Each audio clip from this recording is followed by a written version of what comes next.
Hey all, J-Man here. I just want to tell you about beardedshirts.com. It's a great place to get a lot of cool superhero shirts and other merchandise.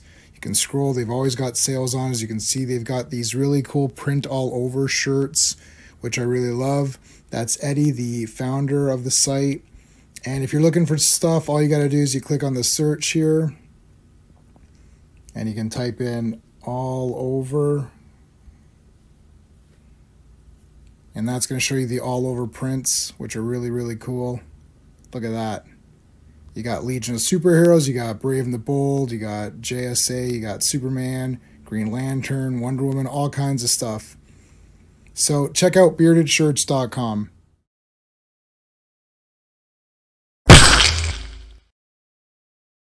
Hello, Legionnaires. Welcome to Fantastic Fridays, episode 6. It's crazy. It's already been 6 episodes, that's awesome. Today, we're covering another 4 issues of the Fantastic Four on Friday. It all starts with F. Look at how that worked out. It's perfect. It's almost like it was ordained. We got a really good one. We got an annual to do. So annual one should have been last stream, but I decided to do a J.J. Abrams and give you what was subvert your expectations. You expected it last week, and now you got it this week. Except unlike J.J. Abrams, it's actually going to be a good result because this annual is pretty damn awesome. So we're going to talk about that today. We're also going to talk about issues 21, 22, and 23. I did post a poll for the good old time favorite classic Marvel Legends is coming out with a deluxe version of the Hate-Monger removable mask. So you can see who's underneath that mask. That'll be fun. All right. Monday, of course, is the Legion live stream, the flagship live stream. 3 Mondays of the month. Talk about Superboy this time. Superboy starring the Legion of Superheroes. We got 3 issues that we're going to talk about. I haven't read these yet, but I own all of these suckers, I believe. I believe I own all 3 of these issues. So I just redid my Superboy collection. It's all at my feet right now. I can go, and you want an issue, I can go underneath here and grab it right away. So we're doing these now. And then we're going to be back. We are going to do another Transformer stream. There's one coming up. I'll show you the icon. This will be the last one. It's season 3, but we're also putting in season 4, which is really just those 3 episodes. So we're just going to put it all together as one stream. And then we're going to start X-Men with the 90s X-Men cartoon animated series. We're going to go through that. That's not that long. Even though there's 5 seasons, it won't be that many streams. Like season 1 can almost just be one stream on its own. They're really not more than 10, 12 episodes. The first one's got 13. A couple of seasons have multiple, so there might be 2 streams to cover that season. All in all, it's probably like 7, 8 streams. So in that time, and then we'll do X-Men 97 as well. And then in that time, we'll figure out what's a good thing to do after that. So before we start, let's give a shout out to the Legionnaires, the channel members. I want to thank them. Dan, Sean, Stephen, Clobberin, and Brennan, who you've seen many times. Cliff, who joins us on the Dazzler stream. There is a Dazzler stream coming sooner than later. RR, Philip, Picasso, and Classic Comics. So thank you guys. We appreciate it. Let's bring in the Legionnaires here to talk about some Fantastic Four comics here.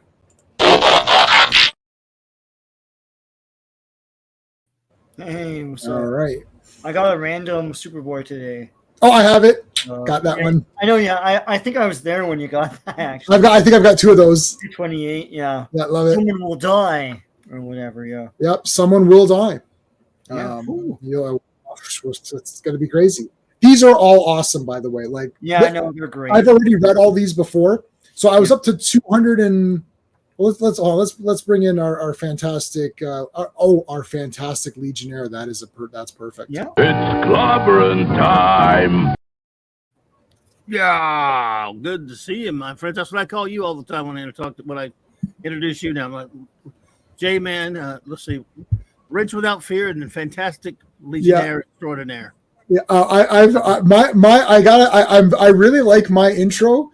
it's at least 4 times longer than anyone else's. So I'm very, I'll tune in the beginning. I'm like, geez, by the time my intro's done, I got to go to sleep already. I'm like, it's awesome. Place it's like, of honor. Thank you. I appreciate that. I love that issue, by the way, Sean. Cool stuff. I have that. Of course, I have it as well. We all have it. I'm glad we all have that one. We all have it. I have the whole Grell run and the whole Cochrane run. So. Oh, no, I have every issue starting with 197 all the way up. I have like 1 or 2 gaps in like the 240s or something. I think maybe not though. Maybe maybe the 250s by accident, but I'm not 100% sure about that. So I think I have almost all of them. But yeah, anyway, sorry. Yeah, I've got. I'm missing. I just looked at my list the other day. I think I'm missing 17 issues. So from 197, I'm missing 207, 208, 216, 218, 235, 238, 41, 42, 43, 44, 46, 49, 50, 51, 54, 57. And then I've got the rest from that. So what is that? 5, 10, 15, 16, 17, 18, 19. So I'm missing about 20 issues from that run. Vince Coletta inks notwithstanding, which he did ink some of those Grell ones, but still, pencilers wise, what a run. I mean, you went from Cochrane to Grell. Then you had James Sherman, who had a short run, but he was brilliant. And unfortunately, he had Jack Abel sometimes. And Vince Coletta. No, he didn't Coletta, not Coletta, but he was really great when he inked himself. He had other inkers sometimes. And even Jim Starlin did an issue or two with under the name Steve Apollo. But then eventually it had, so in other words, just like a 50 some odd stretch there, would have really good art. Then a couple of years when you had some lesser artists, so you end up with Pat Broderick and then Keith Giffin's great run on it before he turned bad. So a lot of great art in our future with the Legion. All right. Yeah, looking forward to it. These are going to be good. And we're doing 3 issues again just so we could scrutinize them a little bit more and have a little bit more fun, because these are now the better ones, so we want to be a bit more a bit more mindful of them. Let's say hey to everybody. Joe Dog was here first with Donna Troy. Yes, Skeptic. Ooh. I see her. Is Belle still going? I was on Belle. Belle did a stream today. I don't know if she's still going. I had to leave to set I saw her stream the other day too, so she's kind of back. Cool. Sonic 3 legit. You're looking forward to? Good, cool. I did see Sonic 1 and 2, and I think I liked both. They were good. Classic Comics Legionnaire, of course. Hello, thank you so much. Where's Steven? Steven, unfortunately, it's come out that he actually can't read. It's a bit embarrassing. So he is a writer. I don't know how he was able to do that. I think it may have all been AI. I don't know. That's even more impressive then. That's pretty impressive if you can't read what you can write. I mean, man.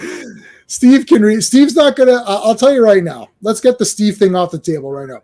Steve's not going to do anything that he hasn't already read or seen. So, like, for example, if we're going to go watch Furiosa next week. Don't answer that good. No, Sean, stop it. We're going to go watch Furiosa. And then if he feels like, if we do a review on it, if I feel it's worthy, he'll come to that. But to say, hey, Steve, I need you to read these 4 comics for tomorrow or whatever, that's not. No. He's super busy with his stuff. He's working on his books and stuff. So you need Steven back. Well, he comes on the wrestling streams. So there you go. Yeah, wrestling stream, man. Yeah, Sean balances my insanity. You mean Sean is more insane, and then my I look more sane. Is that how it works? Do you ever wish Jack Kirby was alive instead of Stanley? Yes, that would have been awesome. No, not instead. I don't trade. We don't trade. Yeah. Superman said this. We don't trade lives. Is it Superman? Well, somebody said it. Captain America said we don't trade lives. But yeah, look. As much as I despise what Stanley did, how much as I love Jack Kirby, I can't make an out and out like immoral statement like I wish somebody. I mean, unless Stanley done really, evil, brutal. He's done bad things.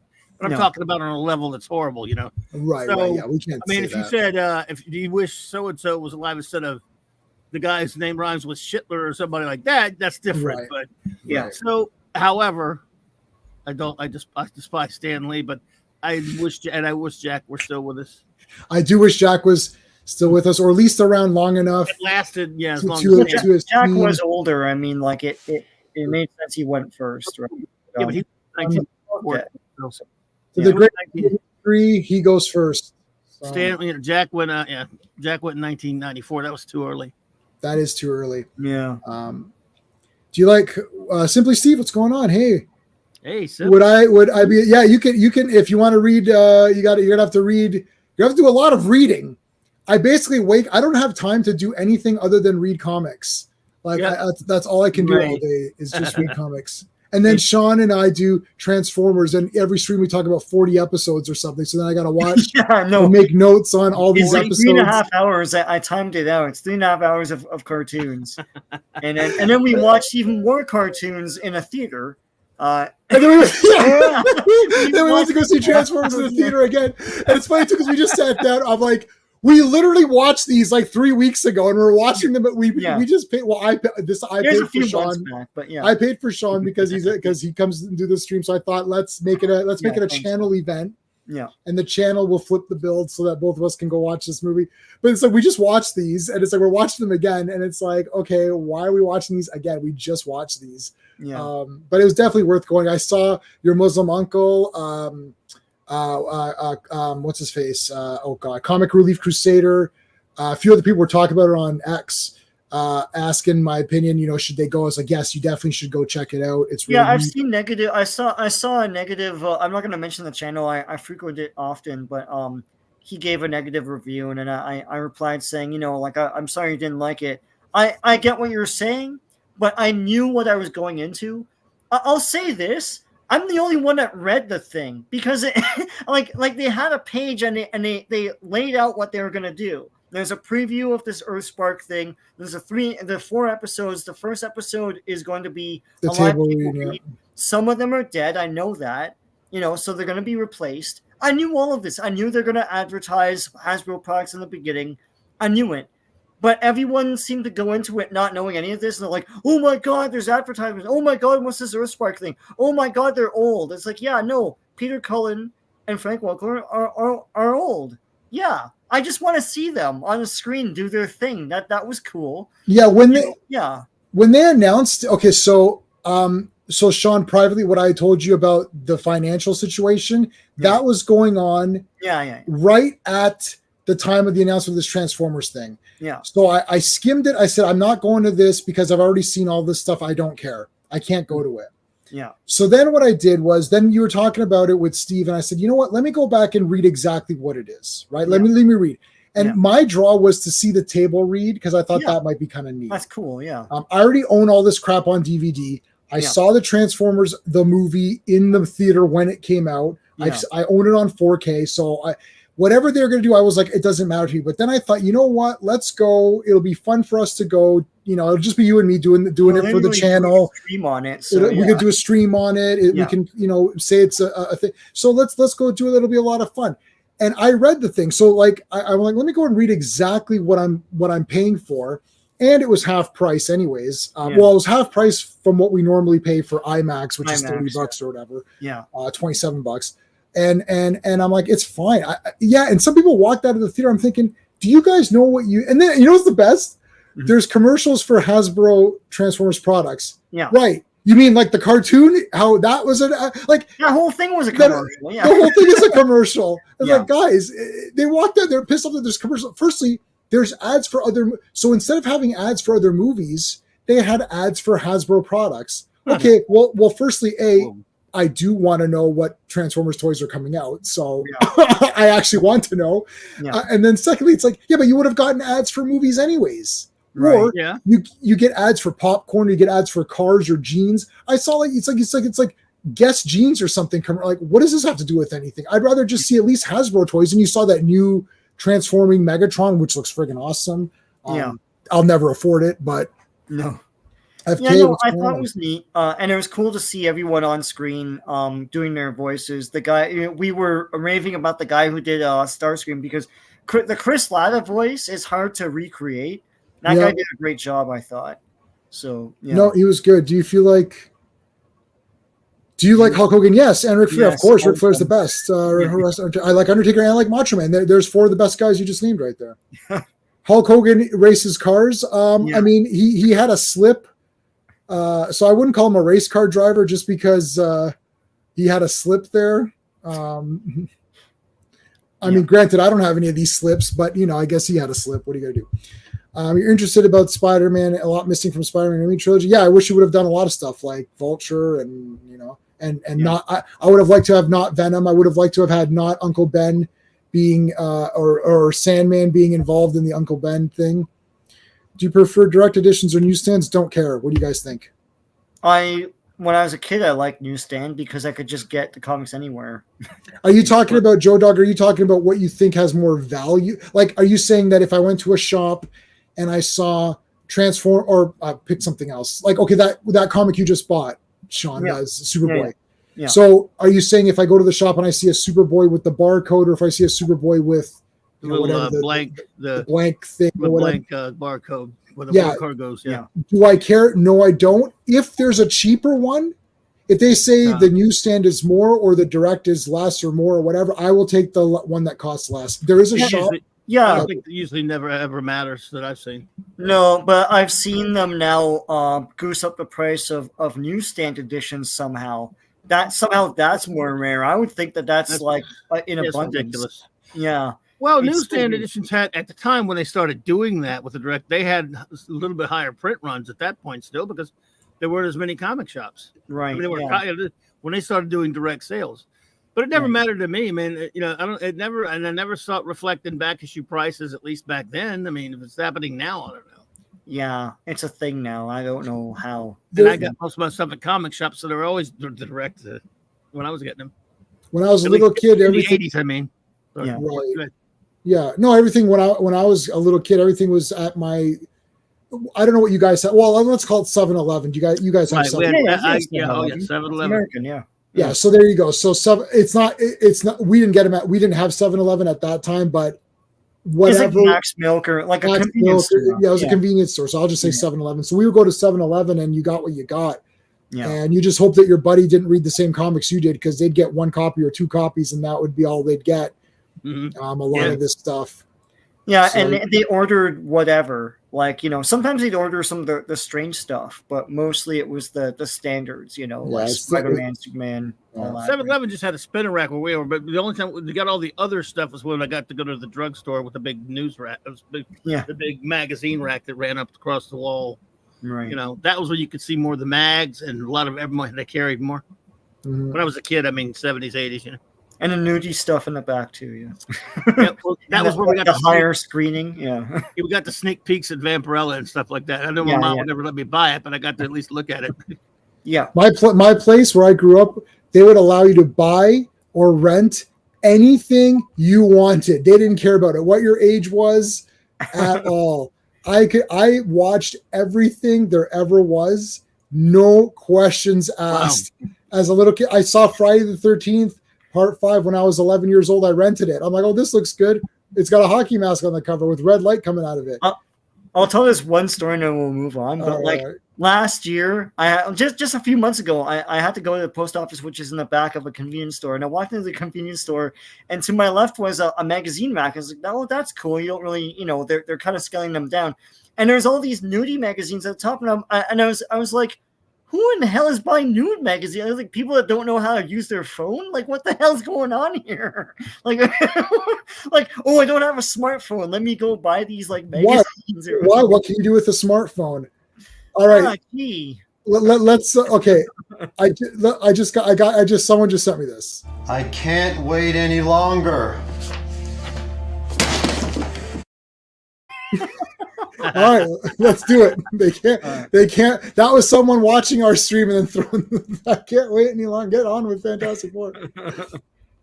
All right, Clobby, what are the credits on this one? I think Jack Kirby might be mentioned in the credits. I'm not sure though. Well, we'll just have to see, won't we? Mm-hmm. Fantastic Four. Sorry, Fantastic Four annual number. Fantastic Four volume only. Annual number 1. No, let's see here. But about 72 pages. Wow. Cover. Jack Kirby, Dick Ayers, Stan Goldberg. Already signed it. So let's see here. Release date July 2nd. That is 1963. Cover date July 1963. Oddly enough. Written and drawn by the king of comics himself, Jack Kirby. Inked by Dick Ayers. Colorist Glynis Wein. I don't think that's correct. Glynis Wein wasn't even born. Anyway, never mind. A letter, Artie Simak.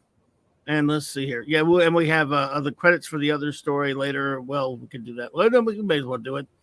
They have that spot. We'll talk about the Spider-Man story for a second if you want when we get to it. Sure. Okay. So there you go. Yeah. Yeah, this is epic. Now he does have the red trunks here, but then that's not On the cover, but yeah. Yeah. But this cover's epic. This is one of these things where they always. There's a lot of people when you're at comic shops and if you're hanging around, people come in with. Now this one is worth something, but where people come in, they're like, "Oh, I've got like Fantastic Four #1." Then you're like, and it's like Dan Slott or something, or I don't know, one of these, and you're like, "Yeah, that's not anything." Like, not only is it not worth anything, nobody wants it. It's like it's not whatever you paid for it on the cover, you got ripped off because nobody wants it. It got devalued. But people would be like, "I've got Fantastic Four #1." It's like, well, that's not #1, but I get, well, it's just #1 right here. I'm like, I know, but it's an annual, yeah. But this one is still awesome if you have this one. Yeah. At last, Submariner. The actual annual also has a reprint of Fantastic Four #1 in it, but this is just right. Mars, what's going on, man? Sorry, you're counting the midichlorians in your poop again. Yep. I've got a high midichlorian count. That explains the 72 pages, letting you know. Yeah, you do. I've heard about it. Your midichlorians are off the scale. You could take metformin for that, but anyway. I can't wait any longer. Dun, dun, dun, dun, dun, dun, dun. It's like, ladies and gentlemen, the Submariner. I like when he says, "Can you dig it?" That's my favorite part. The Earth is Atlanteans. The Earth is ours if you can count. We've got the ocean. It's 75% of the globe. We've got so many. He goes, the surface dwellers are only 10% of the population. Can you dig it? Can you dig it? This story will blow. That's funny. Yes. Why'd you waste Cyrus? No reason. No reason. Why'd you waste Submariner? It's like doing things like that. That's in my top 20 favorite films of all time. I love it. And did you get the weird comic book version? I don't. Well, I have the 4K. That's the special. It has it. You don't have. It's on 4K, and you don't need to. You can watch the normal one. You don't have to watch the comic book one. Yeah. I don't know why they did that. In fact, I bought a Blu-ray of it thinking it was just a normal version Blu-ray coming out because I was in a hurry. Yeah. And I see this thing, I'm like, huh? This is the way he would have done it. Well, it's weird. There is 1,000 times before that. I know, me too. I literally watched it like 100 times before that. There's no you can buy the same edition I bought for 4K. There is a Blu-ray of it, which is like a mega edition. It does have the Blu-ray without. You can get it without the comic stuff. Good. I need to get it one day. But anyway. Anyways, okay. So this is right off the bat really cool to me. Like, I like this like call to action. He's riding these guys. This is badass, man. This is all good stuff. He's taking over. Stronger than a whale. He can swim anywhere. He can breathe underwater and go flying through the air. Sorry. I get a little carried away. Yeah, the Prince of the Deep. The Prince Namor is the Prince of the Deep. Why is this Whitey giving us orders? We're all blue. Yeah. Hey, what's going on here? Yeah, white power here. White, blue. Is he a supremacist? Oh my God. I don't understand. We don't like white people. Why are we letting him giving us orders? Yeah. Orders. I'm giving the orders from now on. So this is a very quick Namor has found his people. So previous issues, Namor was unable to find the other Atlanteans. So we got right into that. Yep. This is the first time within in the Silver Age where he's found his people. Yep. Simply, Steve, I was waiting for the not a Tuma joke, and you did it. So no, dude, true, because he's not in this one. 24 and 14. It's Crane face. Do I have okay, what do I have for that? Do I have anything good for that one? Let me see. I'm gonna give you the Van Damme punching the snake. And for the record, that wasn't Atuma in Wakanda Forever either. So No, it wasn't. No, nor it's was not it. Nor Atuma. was it Namor. yeah. Yeah, It wasn't. It was not more. Yeah. It was. Yeah, it was not more. It was no more. It was not. why can't we drink ourselves? You're right. Oh dear. I watched this guy. There's a show where they talk about the guy's like, "Oh, the Earth is flat," and the guy's like, "Well, that's dumb." He's like, "Oh yeah, explain maps." Mm. They're I hear that the flat earthers have offices all over the globe. Clobby, come on. All right, hold on. Okay. What do we got for that? Do you have anything for that one? Message. You laugh, but I actually know a flat earther. I'm not kidding. Awesome. I've gotten a conversation with him very recently, and you dear. can't talk to him. And it's weird. Right. yeah. So you really believe that? You're not kidding? No, yeah. Can you prove it's not? I said I think it's been proven, not by me necessarily, but I'm pretty sure it's been proven. Yeah. Tell them his primitive intellect doesn't understand globes and spheres and things with circular structures. And It's true. You're right. All of the above is true. So we're all blue here, but why are you so different? yeah, I mean, they don't do know. explain it.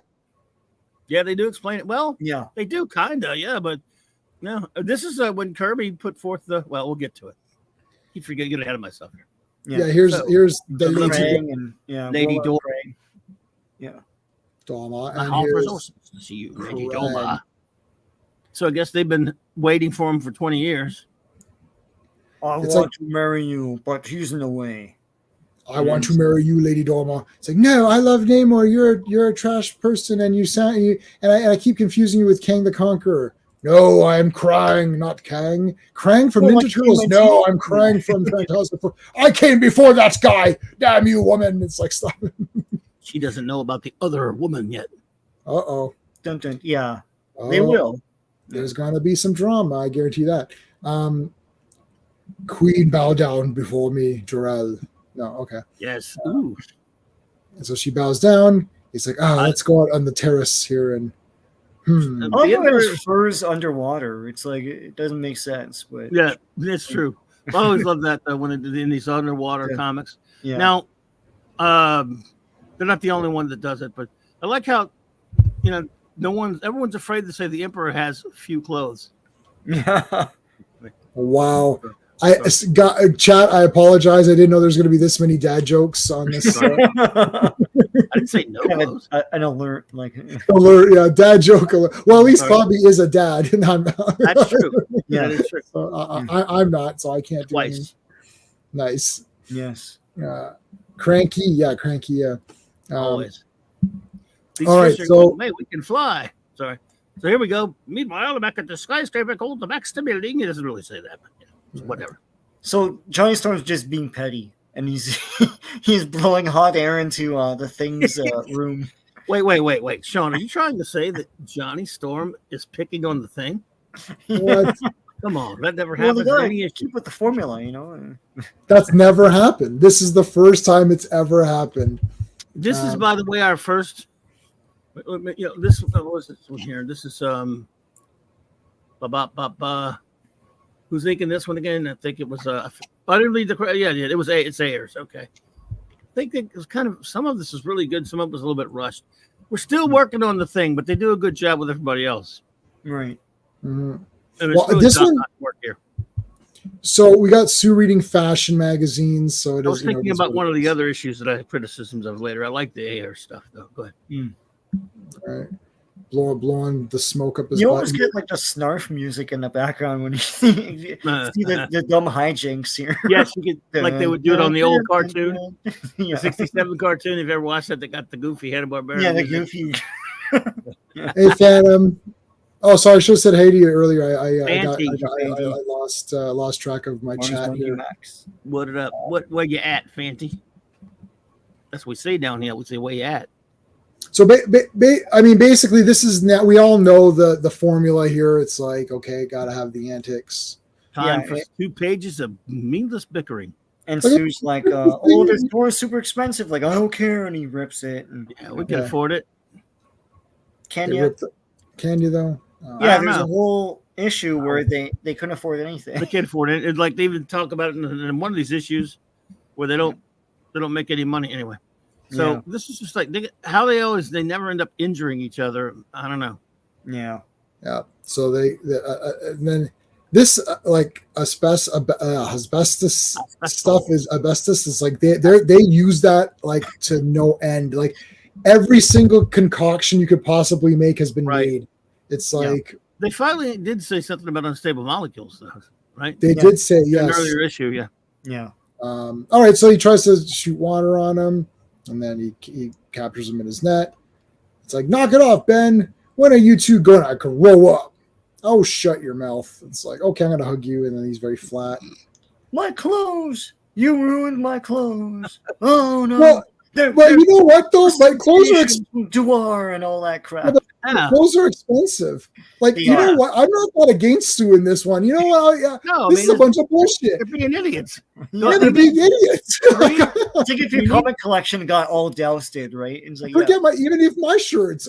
You think I wanted my bearded shirts to get ruined? Boom. He needs a danger room. If he'd make a danger room for them to fight it all the time, so look, you guys, you want to roughhouse it, go in there and to the danger room. Yeah.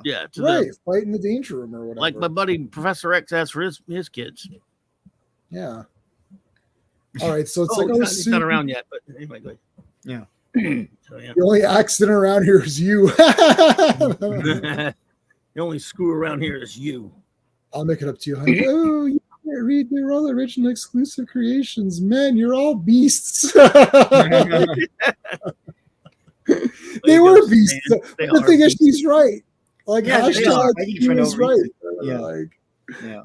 She went on the internet, went hashtag Sue is right.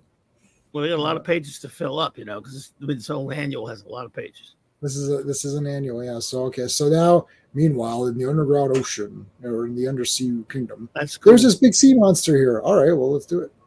All these fake sea animals. I like how they said that monsters are for comic books. Haven't you read this comic for the past 4 years, 2 years, 3 years? Yeah, or 15 issues, 20 issues, whatever it is, dude. I mean, we've met monsters. It's not that weird. I don't like. Yeah, that's one thing I don't like in comics where they've just fought all these things and then it's like, oh, this is weird. It's like, really? Like any weirder than time travel? Like, I don't like it anytime. Yeah.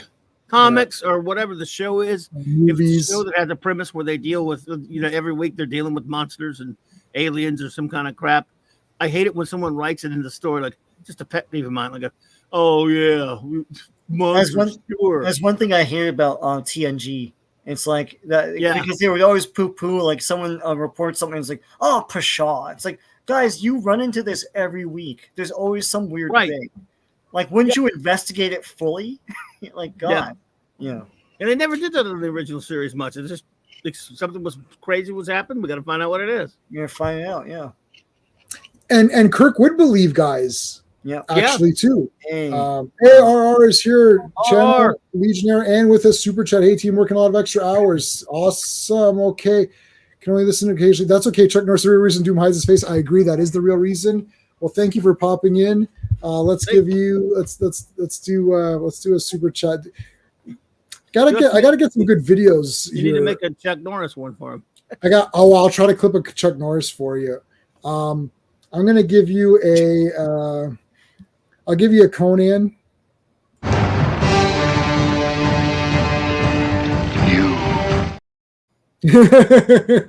don't you do a clip of Chuck Norris in that movie? Wasn't he in that movie Tu Wong Fu? Thanks for everything, Julie Newmar. I don't think he wore is. a dress. Is he in that? In that? No, I'm just messing with her. Oh, okay, because Wesley Snipes was in that one. Yeah, I was messing with my buddy SRR. I know he wasn't in that RR. I'm just kidding. I like I'll give you so many rights. He'll be begging for a left. I love that. Yes. Invasion USA. Yeah. I still love the Chuck Norris jokes. I can't get enough of them. Yeah. I legitimately love them all. Chuck Norris can slam a revolving door. That's one of my favorites. Yeah. And my all-time favorite is there is 100% chance that Chuck Norris is your father. Yeah. Chuck Norris is so scary. He scares Chuck Norris. Chuck Norris doesn't put on his pants. He roundhouse kicks into his pants. Yeah. That does not work. That reminds me of the time you tried to roundhouse kick into your pants. Well, that would have worked if you hadn't. Didn't stop me. All right, thank you so much, R. Well, thanks for popping in and listen. Just listening at any point is appreciated. So thank you so much. Yeah, buddy. All righty, let's continue on here. So we got I wanted to say something, and I kept forgetting. I just remembered right now, so I'm going to say it right now. And I want your guys' thoughts on this. Alicia Masters. Now, I have gone back and I was reading Daredevil from the beginning, Thor from the beginning. Who else? Who are the big Spider-Man? Who are the other guys? Like all the classic guys. Who else? Iron Man. Hulk. Okay. Mm-hmm. This is not even a contest. 100,000%. Alicia Masters is the best girlfriend. Like, it's not even effing close. Like, everybody else is complete. Jane Foster's a piece of trash. Karen Page is a piece of crap. Yeah, no. They're written like rats. Pepper, is it Pepper? She's garbage. Potts, yeah, she's garbage. Sue's not bad, though. Sue's not bad. No, Sue. Yeah, but Sue's a superhero. I'm talking about because she keeps pining for Namor. So that's bad. I'm talking about as far as temperament, though. I mean, right? No, yeah. I'm talking about. But she's a superhero. I'm saying they're non-superhero. You know why though, Jason? Like you know why? No, I don't know because why. She's blind and they're writing her with sympathy. That's all it is. Is like she's nice and sweet and everything, but it's like everyone else is written like a brat, like the Wasp in Avengers is awful in those first few issues. Garbage. She's putting on her makeup and everyone's waiting for her. It's like at this point, some of the girlfriends would be obviously Alicia, like you said, Karen Page, Betty Ross. Who else? Betty's garbage. The thing is garbage. Betty's not. Betty's awful. She's not garbage. Karen Page is super garbage. Jane Foster's mega garbage beyond your wildest imagination. She's the most garbage. Yeah, sorry. What about let's see, who was Spidey's girlfriend at this point? Was it wasn't Gwen yet? No. It was no. Liz Allen. Betty? Was it Liz Allen or was it Betty Brandt? Is it Liz then Betty? Liz was first, Liz first, and then it's Betty, right? And then it's Betty. Yeah, the garbage. Garbage. It's official. The results are in. The results are in. Bad. Lois was a. Lois. Yeah, but Lois, like, she has another purpose. A lot of these girls are there just to be like a-holes. Alicia's awesome. DC didn't have as many girlfriends. I mean, Lois wasn't really. It's called Superman's girlfriend, Lois Lane, but they didn't do much with it. Like, what was it? Barry had Iris, but that was his wife. Actually, they did have some though, because Ray Palmer had he had Jean Loring, and I don't know. Ralph had Sue Digby, his wife, Dibney. So yeah. What about Wasp? She sucks too. Hey, Bobby. But then she got slapped, and then that was later. I hate that Alicia met Silver Surfer and was kind of. She just was friendly with him. Later, she made him a scroll. I'm talking about going back to the beginnings. I'm not talking about what happened. I'm saying, like, I started Journey into Mystery. I started Daredevil from I'm on Daredevil 30 something. I'm on Journey into Mystery, whatever. I don't know what number. Like, I read like 20 of them or something. Like, I'm talking about Captain America. The problem with Captain America is that I started with Captain. When did Captain America? Obviously not the silver or golden age one. Tales of suspense. It's Tales of Suspense. Suspense, right? Suspense. And I don't remember who the girlfriend was in that, and I read those a long time. Sharon. So if it was Sharon was pretty cool. Sharon. I think Sharon's okay. She's a SHIELD agent, so she's. See, I don't count again. Sharon is Sharon. He was with her for a long time. Yeah, but you can't count Black Widow or Sharon Carter. I'm talking about the girlfriends that have nothing to do but just be the girlfriend, right? Like, not even Lois. Like, Lois actually, is a reporter and does stuff, right? So she's irritating, yes, but that's her thing. But yeah, Sharon Carter is cool. Like, she did stuff and she loved Cap. Alicia is awesome. Anyways, all right. So Alicia pops by. Alicia is awesome. Yeah, she's awesome. So they go on this cruise here, vacation, and and basically the issue ends with them enjoying a vacation. And it's actually quite interesting that there's no fights. Yeah, I thought Namor would attack. All about them being on this cruise ship. It's really good. Yeah. The entire comic is them on the cruise ship, except for the next panel. Like, it's one page. They didn't even have one. They had one page vacation. As soon as Johnny sees the chick, it's over. Yeah. Hey, baby.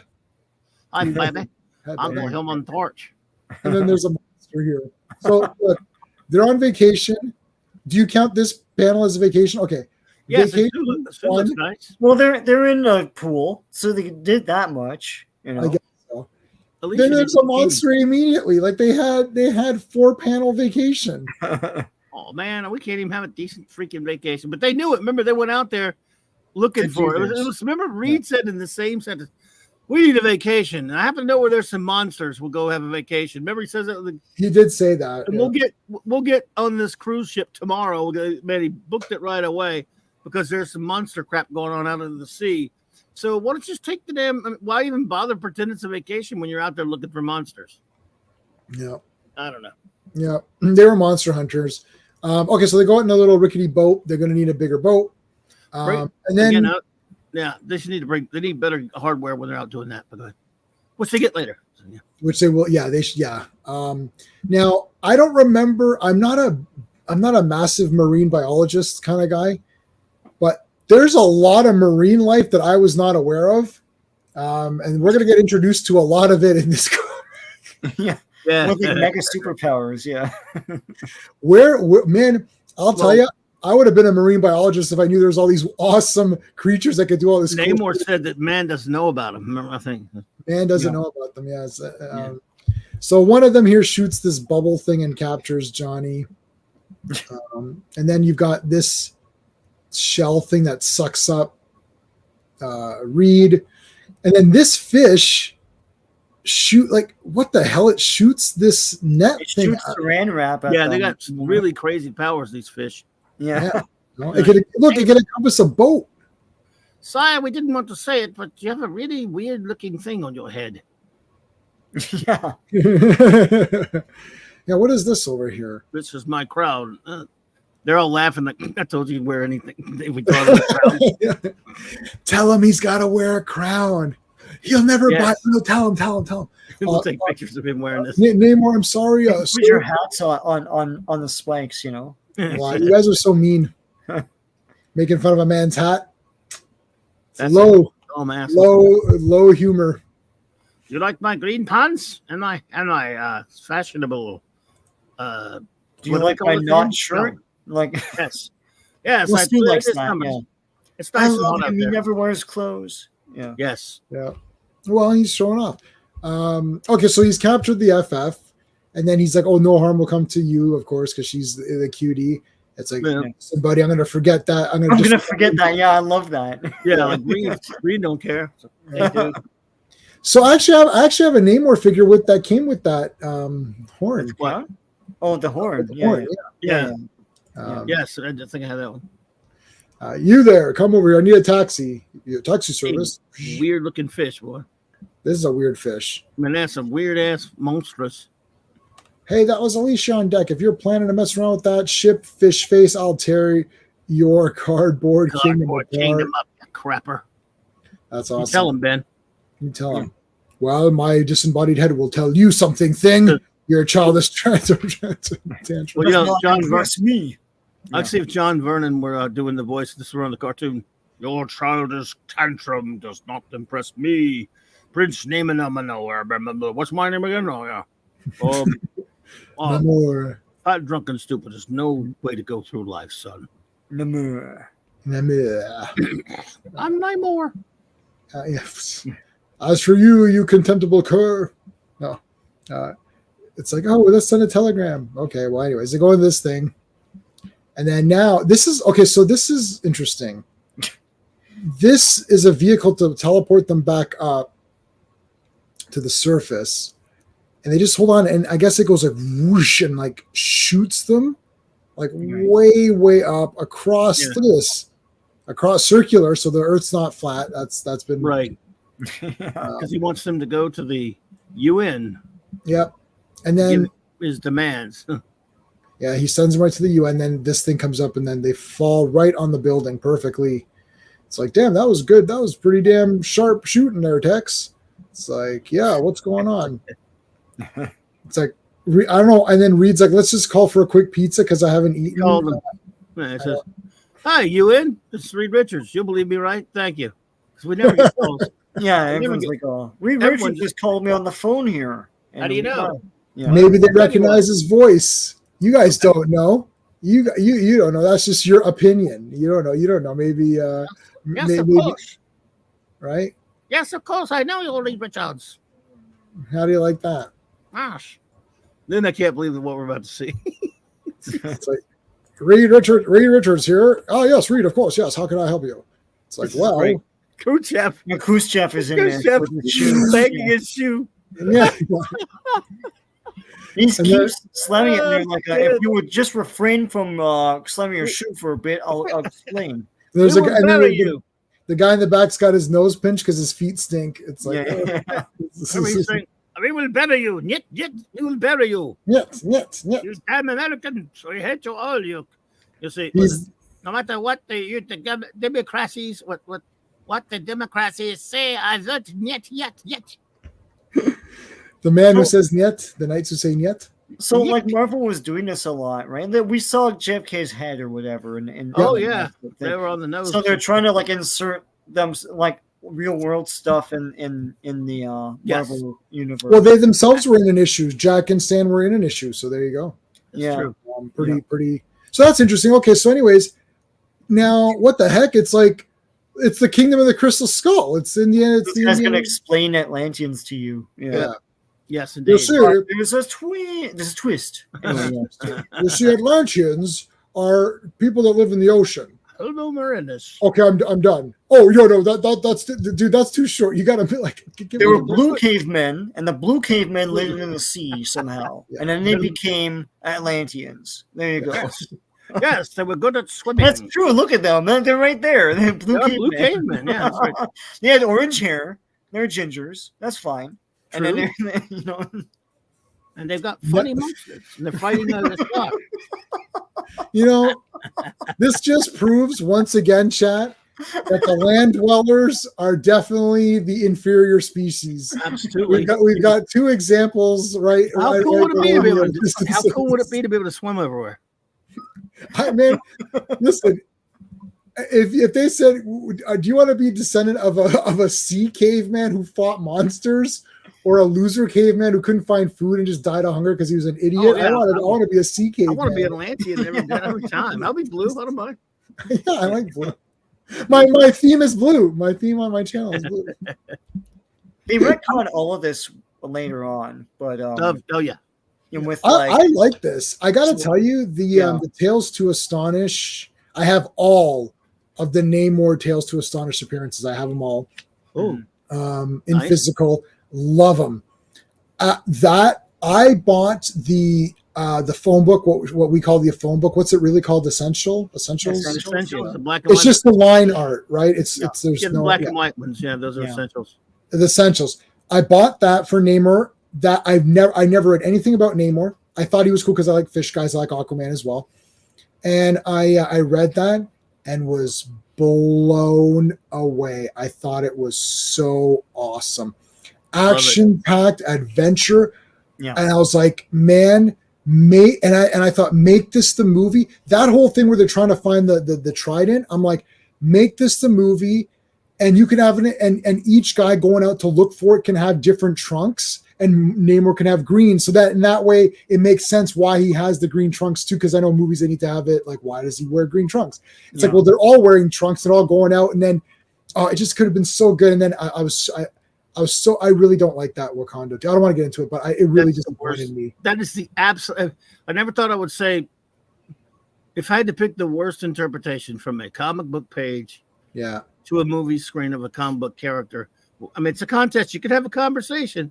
yeah. That gets right to the top or the bottom. It It's is the that top. bad. It is the top. Trend. I still And get comments. I there's got a lot of comment bad yesterday. ones. Yeah. Yeah. But yes, No, that's the worst. And that's it's topic for a show right there. Just like let's talk about the worst interpretation. Not talking about the movie itself either. The interpretation, the adaptation of a character. That's horrifically bad. It might be my worst, and it's tough. I was just gutted. That's all. It has look. Eternals is poop. He But could have like, been in a crappy movie and still been the character, like, but no, it was horrible. yeah, I was so disappointed and upset. And oh god, I don't know. Anyways, okay, let's forget it. Anyway, so okay, this is epic, man. Like they build their town, they build their things, and they catching the fish. And look at this guy's war. This is badass. Underwater wars and stuff. Yeah, look at this. This is awesome. They're building shit here. This is cool, so cool. Then there's the technology. And now we get to where Mackenzie here, Captain Mackenzie, meets up with Fen. This is Princess Fen. Yeah. And she was supposed to tell some guards to go up and check out what was going up on the top of the water there, but she goes on her own, catches the eye here. Now, Atlanteans can only breathe for a little bit before they need their water. So what did Phantom say? Sorry, what was going on? She fell in love with old Captain. Supposed to wear a full outfit, walk around on land all drippy. Yeah, we're really supposed to wear a full outfit. Yeah, you can walk around drippy. Why not? You had a really good Namor comic stories. Excellent. Yeah, go find it. They're so good. Anyway, yeah. So, yep, they get married right there. And official. This is the first time that I think it's ever mentioned that he's a mutant, or possibly the first right here. mutant. Yeah, he's born with powers. So because of the we don't know why he has like almost Superman like powers, but he does. They don't really tell you that. Just he's the first mutant. That's it. But then again, you never know. He could come from the Terrigen Mist. He got it from the Terrigen Mist or something. I don't know. Yeah, he's stronger than the others, right? So he could fly and do all that crap. I'd say he's superpowers. He's got the wings. Yeah, it's like okay. Just because his mom is from one, like one species and his pappy's from another. So what's the golden age? Yeah, what's the golden age origin? It's pretty much that origin. Yeah. I mean, actually, I don't think I would have to double check. I think they mention it in a comic, a Golden Age comic, but I think they expounded upon it a little bit in this. I can't remember. It's been so long, but I'll just say that I don't think they went near any terms like mutant or anything. No, they didn't say mutant. That's for sure. No. I think this is the first time they mentioned a mutant, but this is the first time. Yeah, but it's pretty awesome because that would make him really the first before mutant. X-Men too. So It's well, then later, of course, in retcons there were mutants before him, but obviously Wolverine was born way before him. Yeah, like stuff like that, or Apocalypse and those kinds. I mean, that's all just part of this. That's just all part of stories, but like. He's still in the terms of reality of our reality. The first character called mutant in Marvel, like their definition of a mutant. Yeah. Their definition of a mutant, right? Pretty good. Okay, so anyway, so there's your backstory, and then just in case you didn't know, and he went on to tell all the other exploits of Namor and all that. Oh, and Namor decapitated that guy. Jeez Louise, that's really insane. Holding his oh wait a minute, it's a mask. He is that guy. Phew. For a second there, I was reading like manga. Chest. Yeah, anyway. I was reading manga. I was reading it backwards, and I thought, no, he just, no. Okay, no. It's left to right. It's left to right. It's not the other way. He's like, haha, it's me. Oh my God, it's really Namor. He's like, and then he tries to reach for him, and he gets away. Dun, dun, dun, dun, dun. All right, so look at this, man. Let's start playing I forgot to put this back. Start playing the Star Wars theme, or like the Gungans getting ready, getting those big Gungan ships or whatever, those underwater guys getting the big ships ready. So this is the scene that's played out in Marvels, where like the comic, not that stupid movie, where the reporter guy, I can't remember his name, it, Clobby. Where Phil Sheldon. He sees Gwen Stacy look at all of the Atlantean machines and stuff and wonder.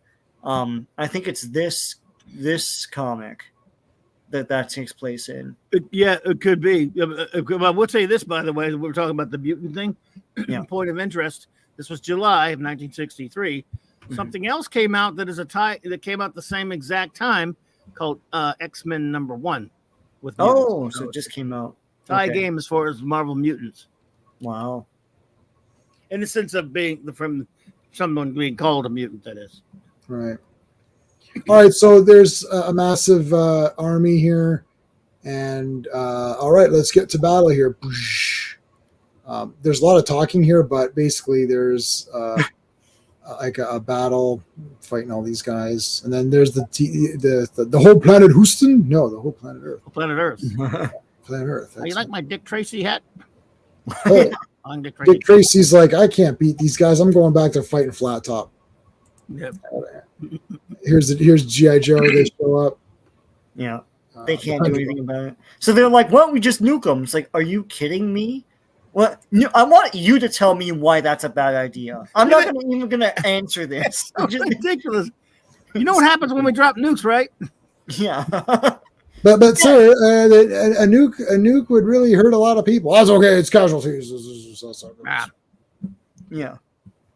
Does the Atlantean ships remind me of Cobra? Yeah, it could be. Yeah, there's some Well, there's some GI Joe vehicles here, and then Kirby Machine reads like, hold on a second, they got to breathe water, and they all have their helmets on that are filled with water. So if we can drain those helmets, that'll definitely stop the Atlanteans. So let me build a Kirby Machine. Yeah, that'll do it. Kirby Machine time. Yeah.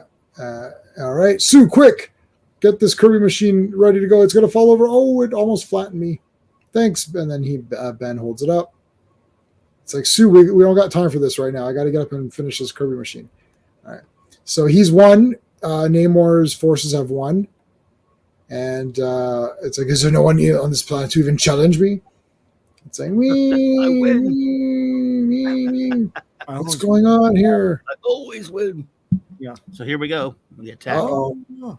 So for those who don't, okay, so they got helmets. There's water in them. He's evaporated. This is actually awesome. Really, this is actually really awesome. It's like, look, we can't fight all these guys like hand-to-hand combat. X-Men is either just out or not out, so they can't get them. Whatever. They can't get all these guys help. They're like, let's just make a Kirby Machine that makes the water and turns it into basically evaporates it. I don't know. Wouldn't their faces like boil to death? Like if it was. Well, also humans have water too. Wouldn't they die as well? Yeah, but I don't know if he programmed it for just the Atlanteans because they use more, so it's like it's acceptable for humans, but they'll just be a little thirsty. But the Atlanteans will just They look dead here. Like in that panel when they're in, they kind of look like they're all dead. No, he didn't kill any of them. He killed all of them, man. Wow, you guys are so bloodthirsty. This is crazy. You're like, yeah, I hope those Atlanteans are dead. I'm like, okay, that's fine. Yeah. So Namor is pissed off, and he goes and challenges Reed. And he folds him into. He's like, I'm gonna fold you into a suitcase here, buddy. And like, and the accordion's out. Yeah, each panel is a cool thing. It's awesome. And then he's a ball. First, he's accordion man. Then he's ball man. I love this. It's like a slinky. Yeah, he's a slinky. Slinky. Goes downstairs and whatever. I don't know. Makes a slinkety sound. Yeah. It's spring, a marvelous thing. Everyone knows it's Reed. He's just converting it to hydrogen. There you go. There you go. I thought he was boiling their faces. He wasn't trying to kill them. Yeah, he's not killing them. They're fine. If they die, they die. That's what you got to do. If they die, they die. And then Thing never liked this wall, so he just. And then he's making. I love throwing these flame balls at him. Yeah. Oh! Tackle! Grab Sue out the window! Boom! Damn it! He got Sue. They got Sue. Flame on. This comic isn't over. Yeah, this comic ain't over yet, boy. Got 72. Now he has this weird. He can make fire objects that do. Yeah, I don't mechanical understand this things. right here. I'm like, what? Yeah, he's like, I can probe it with a fire probe thing. It's like, no, What? you can't. Shut up. That's it's not a. What is? It's just what? Yeah. I don't. Jesus, I don't know. Yeah, they dropped that pretty quick. Eh? Yeah, this doesn't make any sense. Now, Yeah. Johnny. Oh, so you oh man, come on, guys. No, it's a question of intelligence, so your opinion has very little relevance. Indeed. Johnny can do it. All right. Lady Dorma's like, woo, thank God he's back. She's like, oh man, this sucks sitting here with these blue people. Oh, It's like, now we oh. find out the other woman. Uh-oh. This is not going to be looking good. Look at Dorma's like, whoa, what the heck's going on over here? What is this? You kidnapped one Earth woman. Why? Why'd you What's bring going that on to the here? surface, bitch? Yeah. Here. It's like, and then he's throwing like weird fish again at him. Yeah, these things. Wow. But then Johnny Storm ignites an underwater volcano with his. Yes. Wow. That's pretty cool. That was pretty cool. See, more like that, Johnny, not this stethoscope bullshit. Like, Right. What are you doing? Of course, Namor says, I've fought your kind before. Look at that, He man. did. Oh yeah, he did. Yeah, no, yeah. Oh, he used to fight Human Torch. Torch and Well, they Toro, became allies eventually, but he used to fight. Yeah, we did fight the Jim Hammond. There's a kid one and there's an adult one. It's a long story, buddy. It's a long story, and those issues are rare, expensive, and mostly are probably graded, so you'll never be able to look in them. So you have to buy a lot of Masterworks, which also are very rare now and expensive. I have that right. I have some of the Masterworks of the Torch. Yeah, I've got some of those. You know what? Just go on Comixology and get them on there. It's fine. Just get them on. Yep. Like they brought him back and stuff. Like I have the 4-issue miniseries. But, Yep. Yeah. One of those was kind of pretty. They had a couple of good ones, a couple of okay ones there. But I always liked them in the Invaders. Too bad the art was so bad. Most of the time. Yeah. So look at this, man. It's like this another big fish thing. It's like Punch. Now they're fighting again over the ocean. This is cool. Like everyone at once. That's pretty good. Yeah. Actually, Jim Hammond was the first Torch. Toro was his sidekick. Yeah. Toro was the sidekick. They did actually pretty good when they had Alan Ross covers, but didn't do the interior. But so it was one about the Mad Thinker resurrecting the Torch. This is back in the early 2000s or something. I thought it was kind of. Oh yeah! Wow. But anyway, that's neither here nor there. Fantastic Four are in for it. Oh, look at this, man! Fighting whale thingies. Yeah. Like hammerhead shark whale things. Yes. This is. I'm really enjoying this episode of Mork and Mindy. Wait, but what's going on with Namor? It's, Oh yeah, sorry. Surface girl, I'll destroy you fast. What's this Doctor Who show that's premiering soon? Oh yeah, it is 1963, but it's not quite November yet. But it's premiering soon. There's a trailer for it or something. It's like this trailer has 400,000 thumbs ups. It looks good. The BBC, yeah. Well, you know what? I don't think that was even conceptualized at that point. It was so quick before it came out. They probably like a month before it. They were planning it. And they were building set stuff. I think he's pitching it to CBC right now, and they reject it. And then Yeah, it goes to the BBC. He's an old man grandfather, and he's got a time machine. We're And one day, Canadian, we're one day boring. he'll be a woman. Yeah. One day he'll be a woman, and then. And right, the so- show will really suck in about 60 years. So Craig is like, we could do something with this. It's like, I can marry you now. That's a whole thing. Yeah, and then she's like, you know what? Surface dwellers can't breathe underwater, so I'm going to smash this window and flood the place. That was It's like, awesome. what are you doing? Yeah. And she comes out of the ocean, and they're still all fighting. This whole fighting, thing's yeah. just like a massive battle. But then they Underwater. spot her, and then they all help her out. Right, bring her up. But Yeah. they're messing around when they're supposed to be taking her to the hospital. To the It's like, hospital. well, they don't know like CPR and stuff. I guess. So Yeah. I guess. I don't know if but CPR is new. in wouldn't this. Subby have technology in that thing? But anyway, and not only that, she's got to get everybody out of there. So because the lighter the craft is, or well, wait a minute, you could fly faster than that, can't you? Yeah. And we get out. It's like, why? To save that woman? Like, yeah. shut up and get out. Yes, Silent Stormer. Yep. So Like, who's ruler here? Raise your hand. That's what I thought. Get out. Who's got two thumbs and ankle wings? Yeah, that's what I thought. who's got two thumbs and is the ruler of Atlantis? This guy. This guy. So I'm gonna say my Earth's my land woman. You know, land woman. Got one in the sea, got one on the land. Yeah. So where's the Fantastic car when you need it?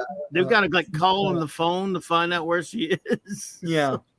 Yeah, he's in the telephone booth. Is okay. Okay. Hey, what's that thing flying? Is that a bird or a plane? Quiet, Johnny. He's on the phone here. Oh, there you are. Your hair looks good. Well, thanks, Reed. I did my hair. Oh, yeah, thank God you're okay. Let me burn the place down while you're here. Yeah. There's Namor. Let's beat the crap out of him. Yeah. Okay, that was dumb. That's not a good idea. Well, it's like Superman 2 when they all challenged the Phantom Zone criminals. Like, Right. let's get them. It's like they just destroyed Superman. Yeah. Yes. Yeah. Yeah, they do say this. We glossed over it. They do explain the name and all that too. Like Avenging Sun. And that's all like erased now. Well, but then that's the so Namor just goes back and like to ponder what his life. Right. That's the end of this story. We're gonna go through these quickly because we want to get to the next issue because we've already spent a lot of time on this one. It's been an hour just on the first one, and we got 3 more to go. This is just showing you all the villains they fought, all cool. Really quick, and here you got some of the equipment, unstable molecules, talking about how the costume works. Yep. Very nice. Love it. This is cool. We won't go through all this. It's stuff that people already pretty much know. Yeah. But it's still cool stuff. It is really cool. Talking about the invisibility, the strength, and everything. Will the thing marry Alicia? Well, we'll have, what time will tell. So these are just questions. I don't know if they were actually, if they were just facts, or if they were actually questions that people did actually ask. I don't know. But anyway, so they go through all these Baxter Building. We've seen this before. This is the most detailed one I think that we've had. Dr. Doom. We had Kurgo. Yep, this little guy. Puppet Master. That's cool. Yeah. Spider-Man. Here's where Spider-Man tries to join the Fantastic Four. Amazing #1. Yeah, where he just fights them all, and then thing rips the floor apart. Well, what happened was, of course, in Spider-Man #1, there was it was a story going on with the Chameleon, but for like a 4 or 5 page segment of that, Ditko drew this. And this was just Kirby redoing it and adding some scenes to it. Yeah. And then Ditko inking him. I was gonna say Thing looks like better here. Well, Kirby did this. Yeah. Ditko did the other one. Kirby penciled this. Ditko did ink it. Mm-hmm. And they added a little bit more to the scene because right now I actually happen to be looking at that scene from the original #1, and it's basically the same stuff,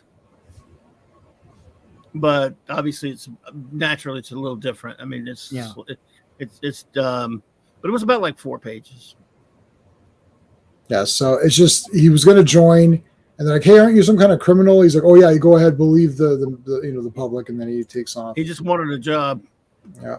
Impossible Man, yeah, Hulk, Incroyable, the Hulk, the Red Ghost, the Mad Thinker. Yeah, this is really cool. This annual, and of course, it's not in this because this is like one of the reprints. But also after all that, they have or I think in the middle of all that, there's a reprint of Fantastic Four #1. Yes, and that's a reprint of the original, the original annual. Yeah, the annual, the actual, the origin, yeah, the origin, yeah. Yep. This was the best. This was awesome. This was just. I mean, if you own this, that'd be. Oh God, you mean this is just something as a kid? This is what you love, man. You're like, yeah, wow, this is just too cool. School. This is the best first annual of any Marvel comic that I've ever read. Yeah. And annuals, I love annuals. I guess I never thought of it that way, but I guess it could be. Yeah, it's because epic story, okay, you got a retelling of the origin. You got a thing with Spider-Man. That's cool. You have an epic story with them fighting Namor. And I really like how every villain, it's literally everybody. Like It's they just didn't value add and facts and stuff about facts like of each, you know, the powers and Yeah. like the vehicles. 25 cents, man. Because comics were, this is right when they were 12. They just got to 12. At 20, it's like double price, but you get double your, it's well worth it. I mean, you go, man, you're out there with your pennies and your kid, and you go, I could get 2 comics for this, but you get way more. I think I gotta have this at the FF, but look at all this stuff that's in here, man. 72 pages. Yeah. And annuals were like this for a couple decades, and now they're not. Where it's like all this cool stuff, different stories, little inserts and things. Annuals were so big. Yeah. Hey, okay, so let's take a look at our poll before we reveal. So I put, who is the Hate-Monger? Sergeant Fury hypnotized, a Doombot, Adolf Hitman, just because I didn't want to put the name. Future Reed Richards. So far, 12% think it's Sergeant Fury, 18% think it's a Doombot, 47% think it's Hitman, and 24% think it's the future Reed Richards. I'm happy that people voted, and some people voted. Like, we know who it is because the vote. Yeah. We know who read it and who didn't because the vote. Yeah. But I did not know. Hey, Matthew Pounder, thanks for. Oh, you voted for the Hitman. Yep, nice. Hey, Matthew. Yep. I mean, okay, I did not know who it was going to be. Now, I had read these, so I read these before. A lot of the streams that we're doing, it's a bad example because now the streams we're doing, I have read this comics already. But when we were doing adventure comics, I didn't read any of those. When I was Legion, I started with 197. So when we were reading adventure comics, those were all brand new comics to me. Mm-hmm. These are not brand new comics to me. I did read them when Fantastic Four, whichever movie came out where Comixology had a massive sale. It was $1 an issue or whatever it was, and I bought the first 60 on Comixology. So I had read this already, but I completely wiped it out of my memory because I was reading. I was like, "Yeah, who is the Hate-Monger? Who is this again?" And then I was like, "What? I think they've retconned it since, but right. But yeah, they could have. All right, Club. Let's do the credits. Let's get her going. All right. Let's see. Fantastic Four. Volume only, number 21. Jack Kirby on the art, on the cover with inks by Paul Reinman, Stan Goldberg on the colors, Artie Somak the letters. Release date September 10, 1963. Cover date December 1963. Annuals were different for some reason. Written, plotted, created, and drawn by the great King of Comics Jack Kirby. Inker George Roussos. They got him credited as George Bell, I think, in this for some reason. That is George Roussos. Right. I don't know why he used that name. I think because he was working at DC at the time. Letterer Artie Simek. And there you have it. Yeah, for a while they were crediting George as Bell for some reason at Marvel. I'm not sure why. All right, anyway. It's the Monger of Hate. I hate this comic. Yeah, this is brutal. Okay. I couldn't help it. I couldn't help it. Why does Reed look psychotic? Yeah, I don't know.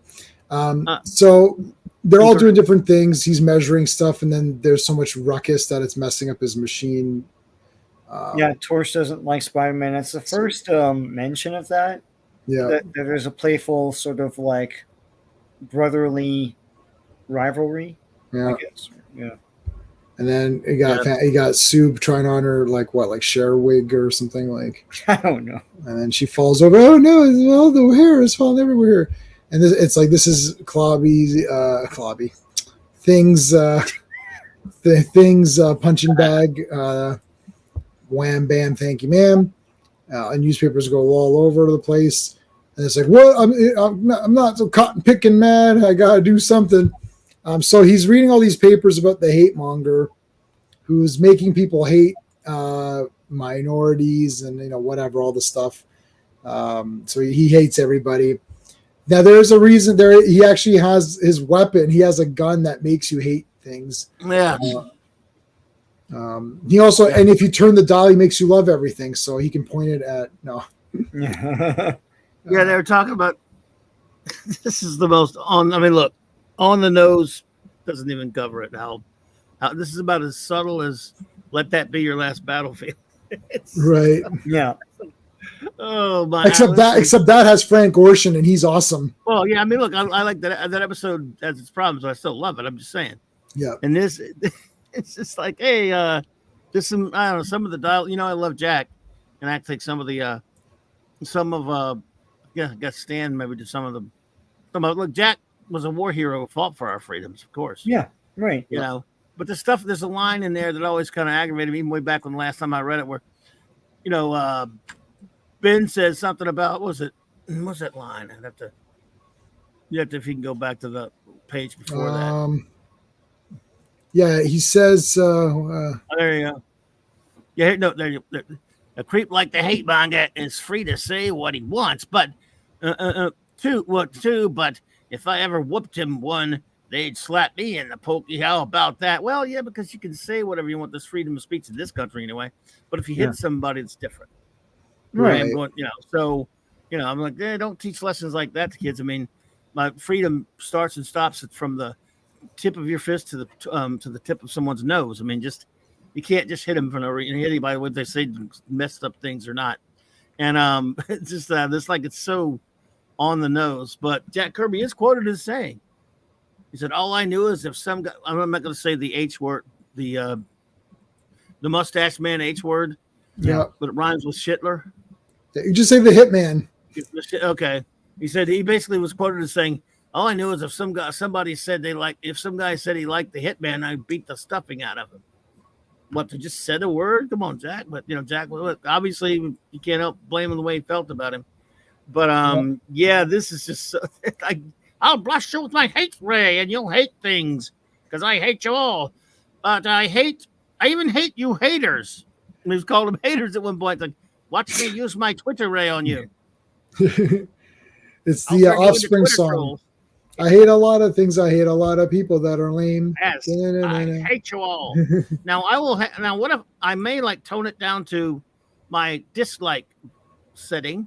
Well, I'll just make you dislike things. And if I turn up one more setting and see, you're kind of all right, but I don't have a lot of time for you setting. Right. Well, I'm irritated with you now instead of hating. I find you irritating setting. Yeah, so he shoots the FF with the hate gun, and now they just hate each other. And and it's no different than a Mad Bomb, and I think there's a thing like that in New Gods as well. Yeah. They did.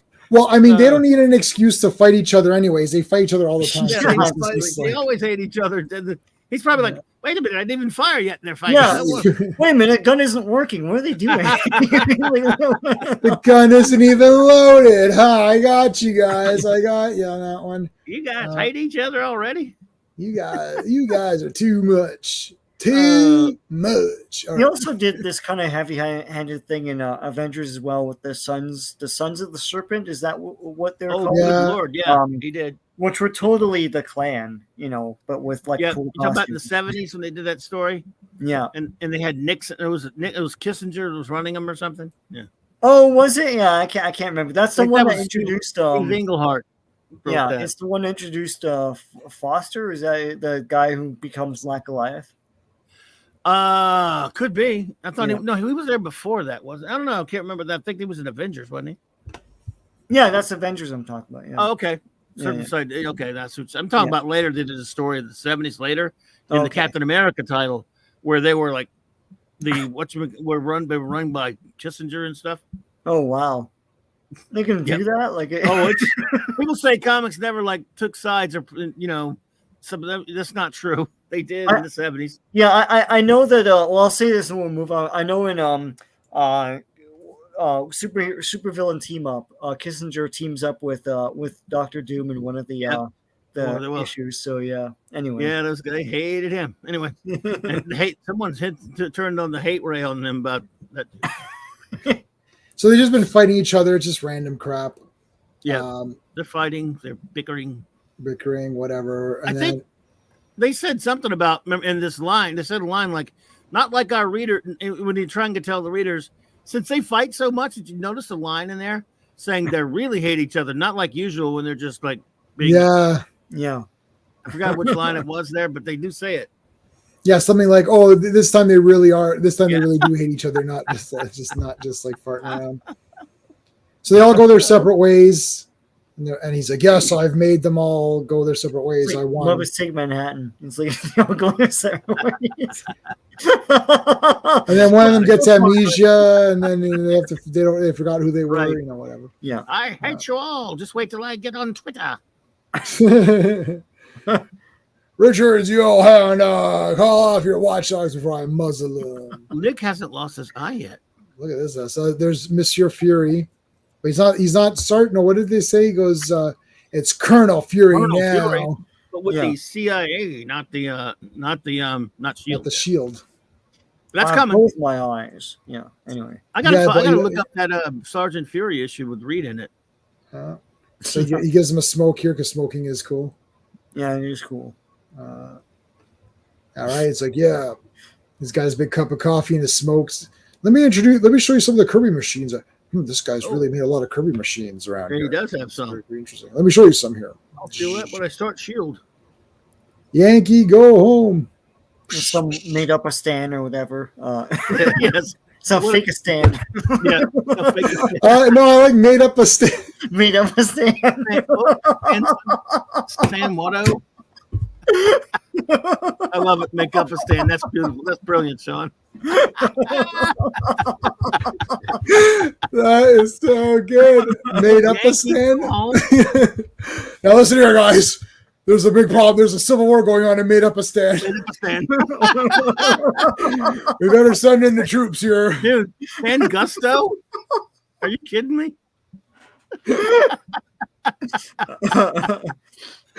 Yankee, go home. Yeah. I'm gonna get a world map. I'm gonna do made up a stand, and I'm gonna do like a it'll just be like green. You can't tell. Like, you won't be able to tell where it's like I won't do any land masses. It'll just be like, there it is. It's right there. Oh, top mark, Sean. That's good stuff. That was super funny. Okay, so anyways, so all this bullshit happened before. Stan Gusto. Jesus Christ. Oh my god. That's All right. not as good. That's not as good as make up a stand, but it's Yeah.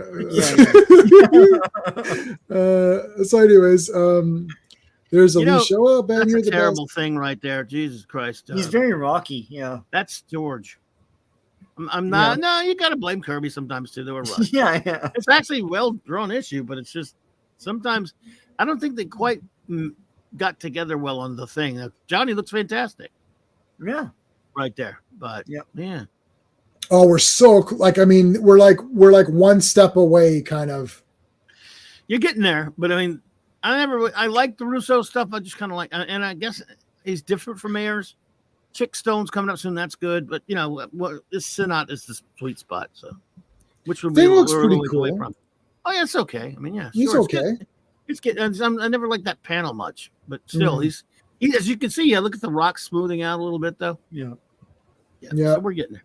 The way I like it. This is Vince Coletta. No. I'll just erase all this stuff. No, he wasn't the only one that did that sometimes, but he did it. Different is he erased.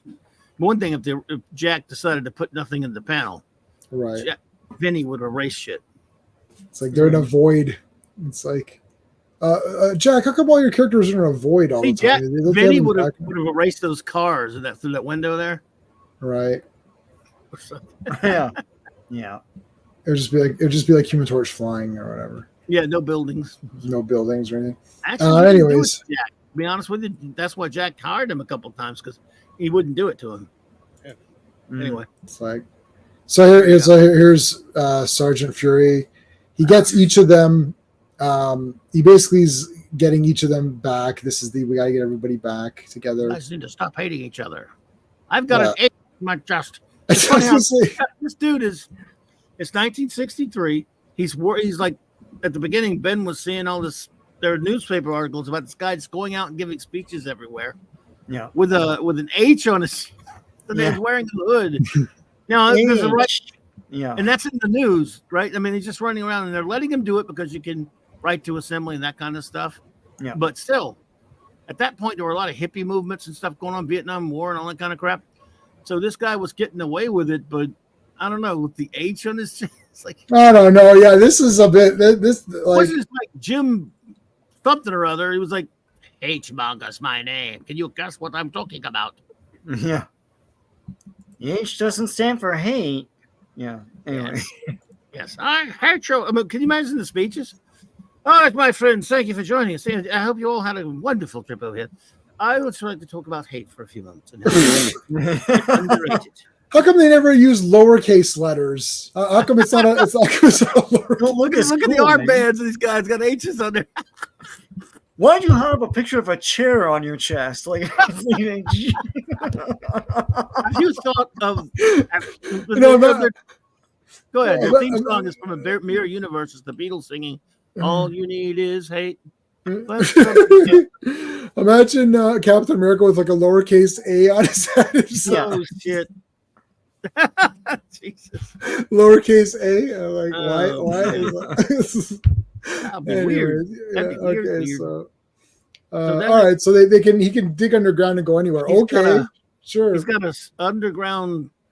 And the editor's note wants you to know this machine is not as imaginary as it may seem. Mhm. It's only a little imaginary, apparently.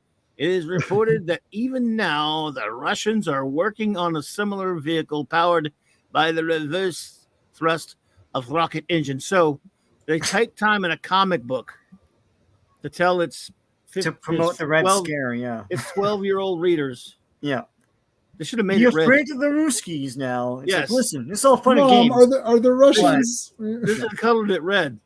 So I was like, where are you seeing this, Stan or even Jack, or Popular Mechanics or what? I mean, someone should ask Putin, like, whatever happened to this thing? Like, what? Yeah. He'd be like, what are you talking about? Like, this comic right here. It's real, folks. I'd be like stopping and saying, this monster you're looking at, kids, it's not as fictional as you think. It's real. Yeah. And look, the Mole Man's right here in this corner here. What are you doing down here within my That is in my terrain? fantastic. That's propaganda or what? I don't know. Yeah.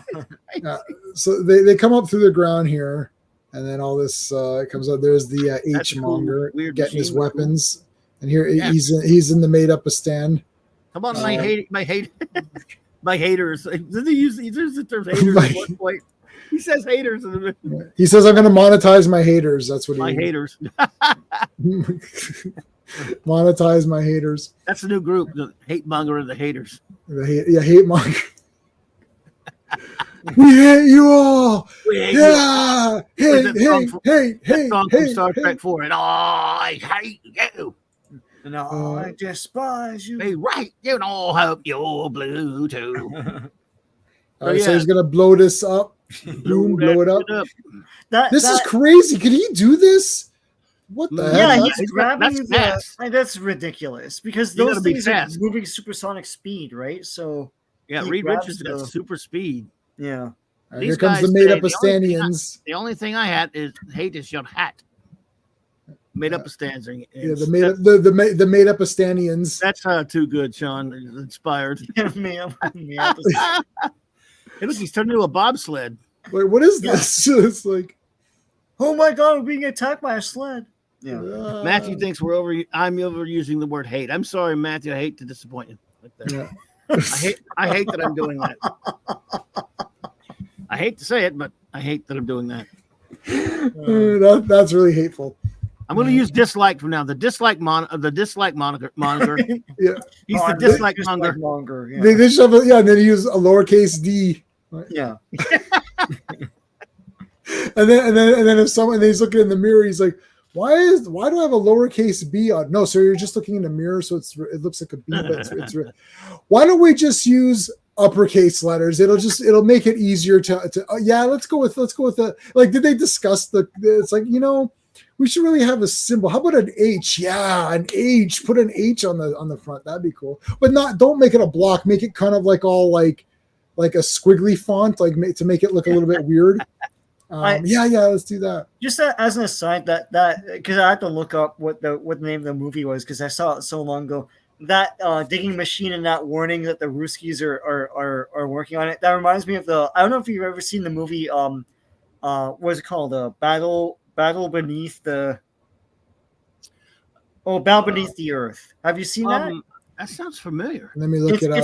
It's about the Chinese invade the U.S. by digging through the earth and create a tunnel system all the way through the earth. Have you seen that? I don't think I've seen it. Have you seen it? I've seen it. It was there used to be a channel called Movie Picks, and they show it on that. Oh wow! Oh, it looks like a masterpiece, Sean. It's old, it's like 60s. But they're underneath, and they hired Chinese actors to. They're under. They dug a tunnel system all the way from China into the somehow getting past the gravitational pull, and now they're under the U.S. points to invade. Right. So yeah. All right. So nice. Then here comes. He makes like a big weed thing here. Weed Richards. Weed Richards. Weed Richards. Yeah. Yeah. Oh, a Kirby machine that I didn't build this Kirby machine. What is this? That's not my Kirby machine. Let me investigate. Someone farted in here. Yeah. You've got an H on your chest, but you've got a 4 on your chest. The 4-H Club. Heroes for hire. Look here, you. This machine can make people hate things. Yeah. Well, can they make people hate the new Star Wars Disney stuff? It's like, I don't need my machine for that. Can you make it hate Jar Jar Abrams? Well, you don't need to. Yeah, we'll see. Yeah. Let me give you a massage here. You look a little tense. Let me massage your shoulder there. Oh, that feels scary, good, man. Thanks, Hate-Monger. That really feels good. Thanks for massaging that shoulder of mine here. You got this, Reed. You got this. Have confidence. Oh, wahoo! Yeah. I am my own Howling Commando. Yes. Here, eat this pill. It's like it'll wake you up from the Matrix. You'll like things again. You like things again. I like you now. I was really hating your guts there for a while there, Fury. That now was I weird. think you're okay. Yeah, I think you're okay now, Fury. And then Fury tests him. Is like, but do you still hate Wakanda Forever? Oh yeah, I still hate that. Okay, you're good. You're okay then. Yeah. You're okay. Don't worry, I still hate that garbage. Yeah. Okay. Anyways, what if that? Look, let's not judge the Hate-Monger too much. What if that H means happy? The happy, yeah. And he's misunderstood. Yeah, the Happiness Patrol. The Happy Milo. Yeah, that was a crappy episode. Yeah. Oh, come on! I like the pink TARDIS. I got to get me a pink TARDIS. Pink TARDIS. I'm gonna get you. I'm gonna send you a pink TARDIS, Bobby, with love. Talking candy. So. Yeah. I do like candy though. I just bought a bunch of sour. I found the theater we went to has different drinks. You can mix your own drink, which normally we don't have. So I got a lime juice drink. Oh, it was so good. And I refilled it before going home, and then I drank a big one, and I had sour candies with the lime drink. It was so yummy. Excellent. Excellent. I love it. Okay, anyway, so whatever. Let's go. Come down here. Check this out. And then here they are. He's got to force feed the pill. Could you guys make a spray or something? But no, you got to force. He's got to force feed Johnny the pill. Yeah, eat this pill. Made a worldwide beam that destroyed all the Atlanteans around the world somehow. But like here, he has to shove a pill in a guy's mouth. Yeah, see, that's because your primitive intellect wouldn't understand machines and pills and things with structures. Yeah, hate is more powerful than water. Apparently. Correct. Only your hatred can destroy me. Release your anger. I feel the struggle inside you. Let go of your hate. They go to Hate-Monger. I feel the struggle within you. Let go of very your true, hate. Matthew. That is very Kirby. The pugnacious. Yeah. Now, again, I can't remember when he got the eye patch, but apparently not yet. Not yet. All right, so they all take the pill, and now they're good. He had to trick them into taking it. And Sue is no longer pregnant, so that's everything. or can't get pregnant now. Or whatever. Can't get pregnant. Yeah. Meanwhile, so while they're having this is Skittles. Like while they're having Tic Tacs and Skittles, Fury's like fighting these guys. You're like one-handed. Yeah. Dun, dun. Yeah, I don't need any help from you guys. Anything? I'm out of ammo, but that's all. Don't worry about me. Yeah, here comes the thing. Here comes the Human Torch. Oh, the miss. Oh, she grabbed her from behind. Invisible Woman from behind. Tags in Invisible Woman. And Invisible Woman from behind. Hate-Monger doesn't know that she's tagged in. turns around. Who's the gets legal shot. man, Gorilla? Yeah. She's the legal woman. Yeah. Whoosh, these guys come in to try to break the 3 count. Nick Fury is pinning the Hate-Monger. 1, 2, 3. New champion. Let's Who unmask is the he? Hate-Monger. Oh my God, he's Clark Gable. No. He kind of looks too. Hey, he's Robert Downey Jr. Yeah, he is. Oh my God. That's a deep cut. Because Robert Downey Jr. played Chaplin, and Chaplin is the Yeah. Ooh, that was several, and I just made that up now. That was several steps. That was like that was weird. So, why are you still so young and alive and all that stuff? Well, I moisturize. So, And they try to walk it back, like maybe it's not really actually him. yeah, I don't know what they were. Why bother? Yeah. I like it better than he is. It's funny. Yeah. Well, that's it, guys. We solved that case. Hold on a second. Like, you're saying he could be cloned? There's a lot of explanations given. Like, well, Right. he's dead anyway, so let's go. Is he dead? Is he though? I wonder. Dun, dun, dun, He dun. could be the time worm. Oh yeah, he is. Yeah, it's like a comic having the villain be Slobodan Milosevic or something. It's like you really are like stunned, like what's like? Wait a minute, this is a real guy. Like, what are you doing? Like, anyway, Yep. the Austrian painter. Yeah, it's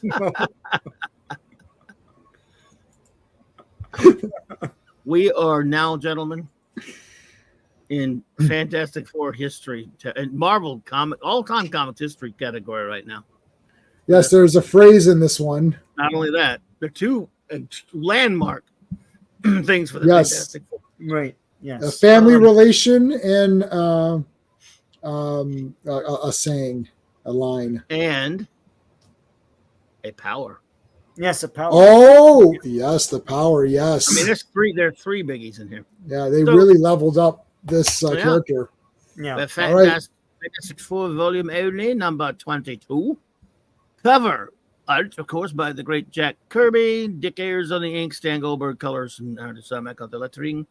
Release date October 8th, 1963. Cover date January of 1964.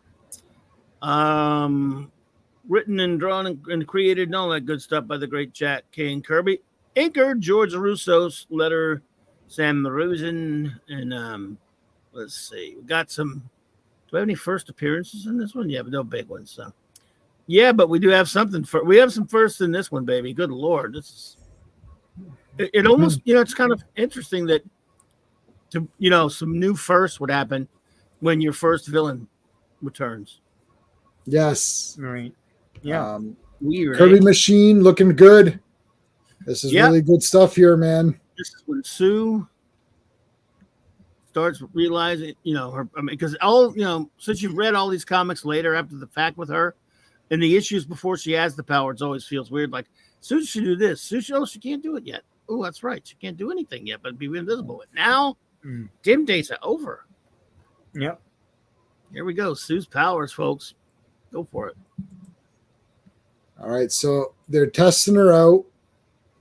And, yeah, of course, there's hijinks, of course. But Hey, let's still, have a fight. Let's have a fight. Boom. yeah, it's a fight. The Thing just loves to fight. That's for sure. Oh man, here you go. So she makes the force field here. Right. Um, Nice. Sue, you've done it. You've created a shield of invisible energy. Dun dun dun. Yeah. Power Whoa. woman. Yeah. Oh my. Oh my. Oh my. What else can we get? What else can we get? Like Matthew said, Sue's pose is taken from a Playboy illustration. Yep. Oh, that's good. Like Torchy or like Bill Ward or what? All right, so see, she can make an invisible shield, and then look at this. Like it's like bend it and shape it. It's like boom, Can't get through it. Yeah. thing can't get through it. Hey, big sister. I tell you what, since they're taking an awful chance, so they don't really know about her powers yet, like jumping at her like that and shooting fire at her and stuff. What if it didn't work? Bam. Right. Yeah. It works fine. It's all good. It does, but they didn't know that. Well, now they know, and knowing is half the battle. Now, the more you know. The more you know. The more you know. This guy, for some reason, I had Jim Neighbors in my head. Oh, His voice, yeah. yeah. I don't know who he is. Got all lame, sir. Mr. Richards. Surprise. Yep. So yeah, Hate to bother you, fella, but there's an official call. Oh, what's going on here? Well, your building's a massive violation of everything. Oh, okay.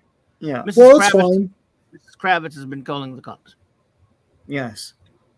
Yeah, they had well, I complained about this myself in the last stream. Like, they have an intercontinental ballistic missile. And it's the kind of thing that could, like, cause World War III. But, Bobby's got it. I'm sorry, go ahead. yeah. No, yeah. Bobby's got it. Yeah. Look at him. He is Herman Munster. His car 54. Where are you? That's what he is. He's Fred Gwynn. Oh, it's Fred Gwynn. Okay. Yeah. My partner's down. Oh my God! Thank Oh, you. it's Car 54. Yeah. Okay. Yeah. Oh my God. Remember, he mentions his partner Al Lewis or whatever. Right. He mentioned, that's didn't say his awesome. name, but mentioned his partner. Where did he say car 54? Am I missing No, it? No, but they're it's just saying- implied because it It's looks implied like because Fred he Gwynn. looks like Okay. him. I thought you said he said it. Okay. His partner's weird. All right. Yeah. Okay. I thought I was like, where does he say that? Where are you? You got to remember something, Bobby and Fanty. That show wasn't shown in a lot of places. You got to be pretty old to remember Car 54. I never got to see it. Yeah. I heard about it. Used to hear the song all the time. I heard about it. I don't know what it And, is. I know it. I don't really. Yeah, I know of Yeah. it and heard it. There was even a stupid remake movie. Yeah, there was. I knew of it, but of course I loved Herman. And when someone said Herman Munster, I go, yeah, I guess it is Car 54. Good spot, Bobby. Good job. All right, so it's getting all the complaints here. And he's like, "Damn you all to hell and back." Yeah. How many phone numbers do they have? Doc Fortune, what's going on, man? What's up? Ain't They got saw it on something. Nick at Night. So I never got to see the Nice. reruns much when I was a kid, for whatever reason. Okay, I Nick at Night for years, yeah. Mhm. All right, so here comes this tool. You there? I'm Pier Piccolino, the world famous sculptor. It's like, all right, look, I made this trash. Yeah. You melted it by flying past it or whatever. It's like. Yeah, I made it better. He did make it, but this thing is terrible. What is this? This is Then rubbish. they fly away, and he's like, "What the hell?" And he's like, Yeah, what "Oh, I happened just there? suited it." Hey, so look at Sue. She's like, "Yep, I did that." Yeah, I What love it, you Sue. gonna do? Sue. Getting spunky in this issue. Love it, Sue. Yes, So- that was great. I did it, Confident. little brother. I did it my way. Yeah. Nice Yeah. going, Sue. Yeah. It's like, all So, right. do you notice they managed to like kill off a few pages? Yeah, they Yeah. did. I mean, it was slightly set up for what was going on, but yeah. Yeah. Well, So now it she was- can make objects invisible too. So it's It's like better than they just weren't fighting. It was a cool thing because she's got this new power, man. That's awesome. Man, it's cool. Yeah. And things like "Do me," and then, and then he's like, do me one more time. I get to be indivisible. Indivisible. It also featured Nipsey Russell. Where? In this comic, you mean? Just kidding. I like Nipsey Russell. Now you're really old and ancient if you know who Nipsey Russell is, Fanty. You should "Yeah, know. no, well, he was in the Wiz. That's all I know." But at least you know, so you know who he Yeah. is. Yeah. I do like the Wiz. Yeah. He's on down the road. Did you take one? I've taken many a Wiz. Many in my lifetime. Yes. Yeah. I always But I leave do them- own I the like- Wiz on DVD. I like to leave them myself, but Yeah. instead of taking it. Yeah, I that's could right. take Yeah, relief. I could take Lots it of from- comedies in these early issues. Yes. Oh yeah, for sure. There's a lot. Yeah. Read All you right, on so pay- ring, on ring. So, payphone. I mean, how many telephone numbers do they have? I don't think there's call waiting. There's a million phones in They there. did not have calls waiting that I remember at that point. So, anyways, they. Well, they had switchboard phone thingies, I guess. Yeah. So That's true. you think they would have like a better communication system at the Fantastic Foe, but anyway, neither here nor there. You got Kirby machines. You should have better communication devices. Right. Okay, so yeah, that's true. They do. Yeah. Here come the old ladies. Hey, what's going on? You're a young man. You represent The the women. Mahjong Club. Like, did people know what that was back then? The Canasta and Mahjong. Canasta's a game, wasn't it? Like a Yeah, card game? Canasta. Mahjong is the Is the Asian Chinese dice game where it's Yeah, okay. yeah. Well, they should go play their damn games. Leave the Fantastic Four to it. Yeah. Look at this weird thing. Yeah, then they make it. Yeah, I just love that one. It's ridiculous. And like things like moving it around or whatever. Yeah. Because you're Just made it invisible. Look at this weird thing. Oh. So we're going to go buy an island. What do you think, guys? Buy an island? Let's go buy an island. All right, we'll buy an island. Yeah, let's get one. I found a good one over here, Reed. It's like, yeah, okay, let's go there. I know. Flame on. And I don't know why they're not flying out to it. Yeah. So they find an island here. Like, let's check this island out. Well, actually, they get lured here pretty much, right? Like, Right, by someone we don't know who it is. by the man of the mole. He's got a mole on. Mole, his face. More. They cast some. There's a lady who was just cast for Fantastic Four, the film. Yeah, And everyone is speculating who she'll be, and I wrote Mole Man, and I Jesus. nobody liked that one. But if it turns out to be Mole Man, I'm going to be doing some freaking no. Hulk Hogan posing and being I called it, man. I'm sorry, she cannot play Mole Man and she cannot play Alicia Masters because she's not blind, is she? And she's not short, so there you go. But she's not blind either. There you go. So she can't do it. This would be wrong. Yeah. Maybe Godzilla. This is Monster Island, and like there's Minion and all these guys, Manila. This is Donut Island. Looks like to me. It is, yeah. But they go underneath. Hey, who's that? What the heck? Let's go. Yeah. Smash. It's the Mole Man. Here's those subterranean guys. It's me, the Mold Man. I'm back. Aren't you happy to see me? You thought I was back before, but I'm even more back than I was then. More back than I am now, baby. Got back. This is these subterranean guys weren't in the last one, so this is their first appearance, right? I believe this is the first time we've seen the Moly people. Is this the first time they mentioned Aunt Petunia as well, or no? It is the first mention of Aunt Petunia. Yeah. If I'm pretty sure that's another thing I forgot about. Yeah, and Clobberin time as well is coming up. So, holy moly! It is. Holy moly! You spoiled it. You spoiled it. Oh, it's fine. Everybody knows. So they're in. Yeah, wackiness ensues because the Mold Man is there. Yep. And then these guys are. So he destroys this thing, so they all fall through. My dear old Aunt Petunia. Yeah, where's that? Did we miss Aunt Petunia? No, there you go. My dear old Aunt Petunia always told me I'd get in trouble if I keeps moving. I can't say. If I get in trouble, if I get in trouble, if I wasn't careful of the company I hung around with, I should have listened to her. So that's again, we are now. Let's keep it. If you're keeping score, we have new power for Sue. We have the first of many bazillions of mentions of Aunt Petunia. Until John Byrne actually put it in a comic later. And we got something big coming up here. Muhammad Saeed. Hey, Muhammad. What's up, buddy? All right. So Mole Man's captured them all. He explained how he survived last time and how he has machines under several major cities around the world. He's going to collapse them all. Yeah. And then everyone's going to blame each other and cause World War III because that's what. III. I can't remember. Did they adapt this one on the cartoon? I can't remember if they did, but the Spider-Man cartoon ripped this story off, except it was not the Mole Man. No. Yeah. All right. Mole Man. Now this is awesome. He can't press the button because she put the invisible barrier on it. Yeah. Nice. Yeah, she's the most overmatched character now. It's like, yeah. And now she makes a thing cool for all of them. Yeah. Let's go. Oh, here we go, Clubby. Go for it. Hey, bro, it's clobbering time. I believe you have it. There you go. Oh, yes, I've got it. Let's where's my hold on, let me get to my videos here. I have so many. It's clobbering time. Yeah. And he's the moment in that too. Yeah. And the legend is born. Like we says it, yay, bro, it's clobbering time. It's clobbering time.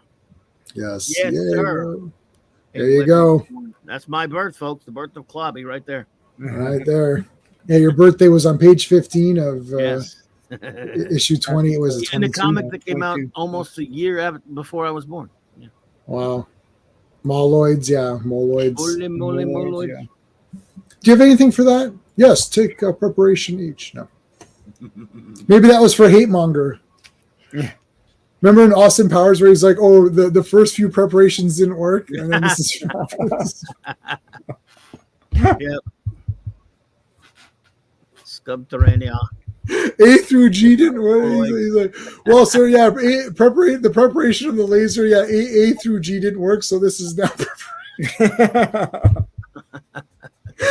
Oh my god, it's so awesome. It's so But that is true. I double checked it. It is the first appearance of the Moloids. Yeah. Okay, awesome. Yeah. Wow, this one's stellar. FKH, guilty as charged.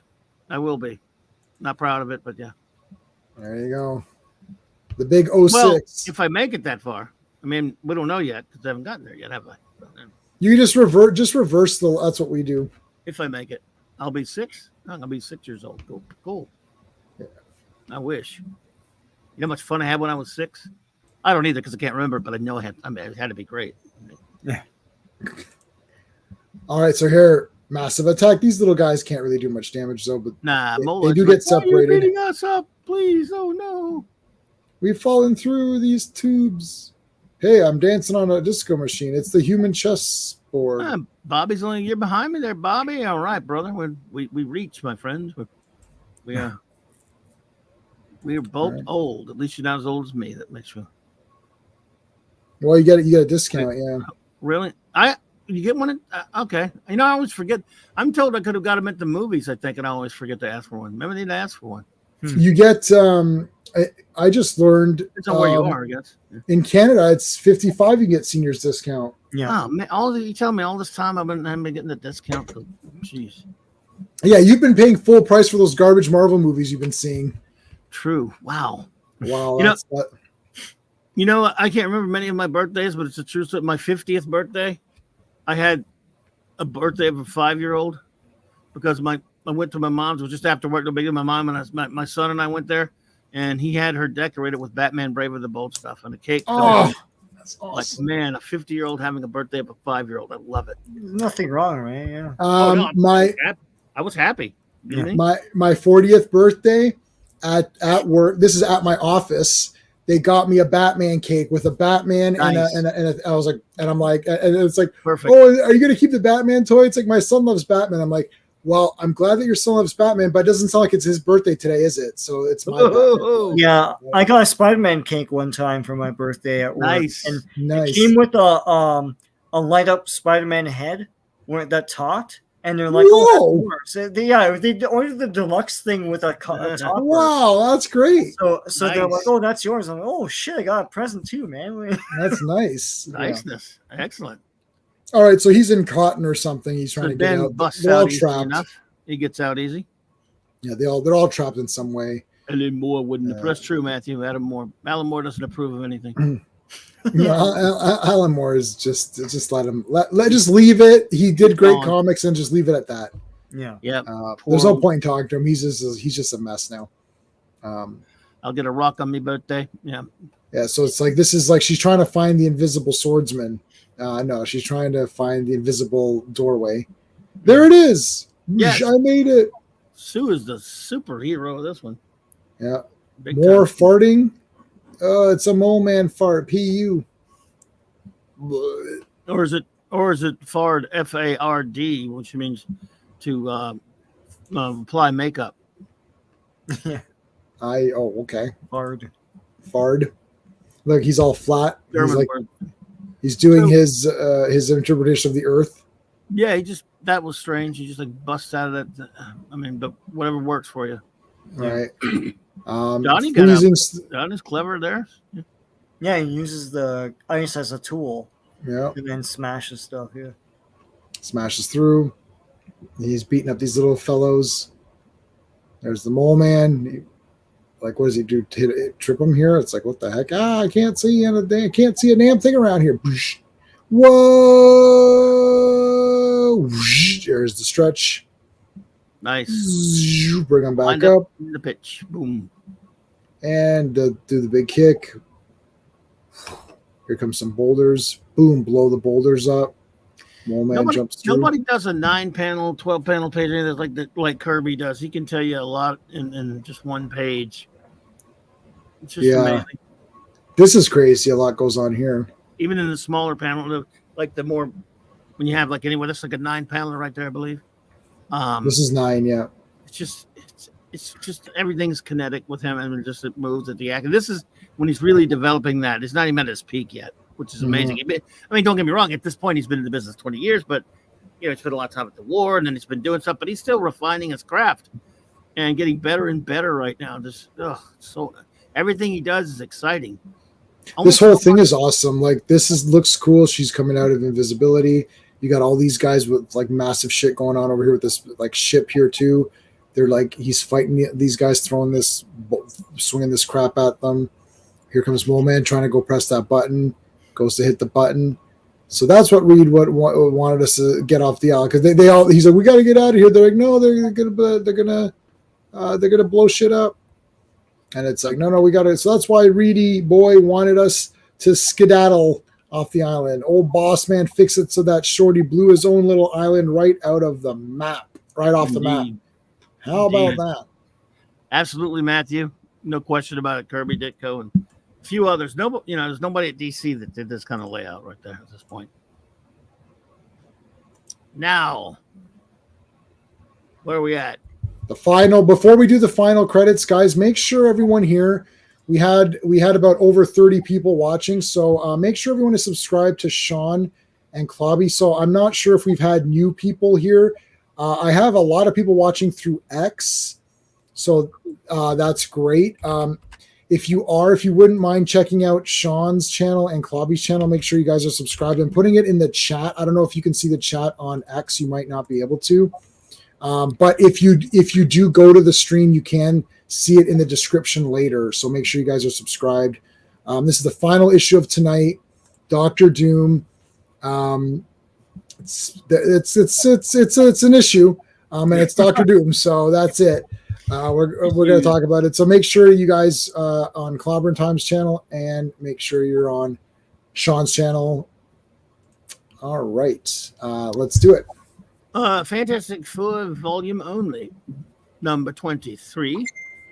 We have art on the cover by Jack Kirby, George Russos, on the inks. Stan Goldberg colors, Artie Simek on the lettering. Release date, November 12, 1963. Cover date, February 1964.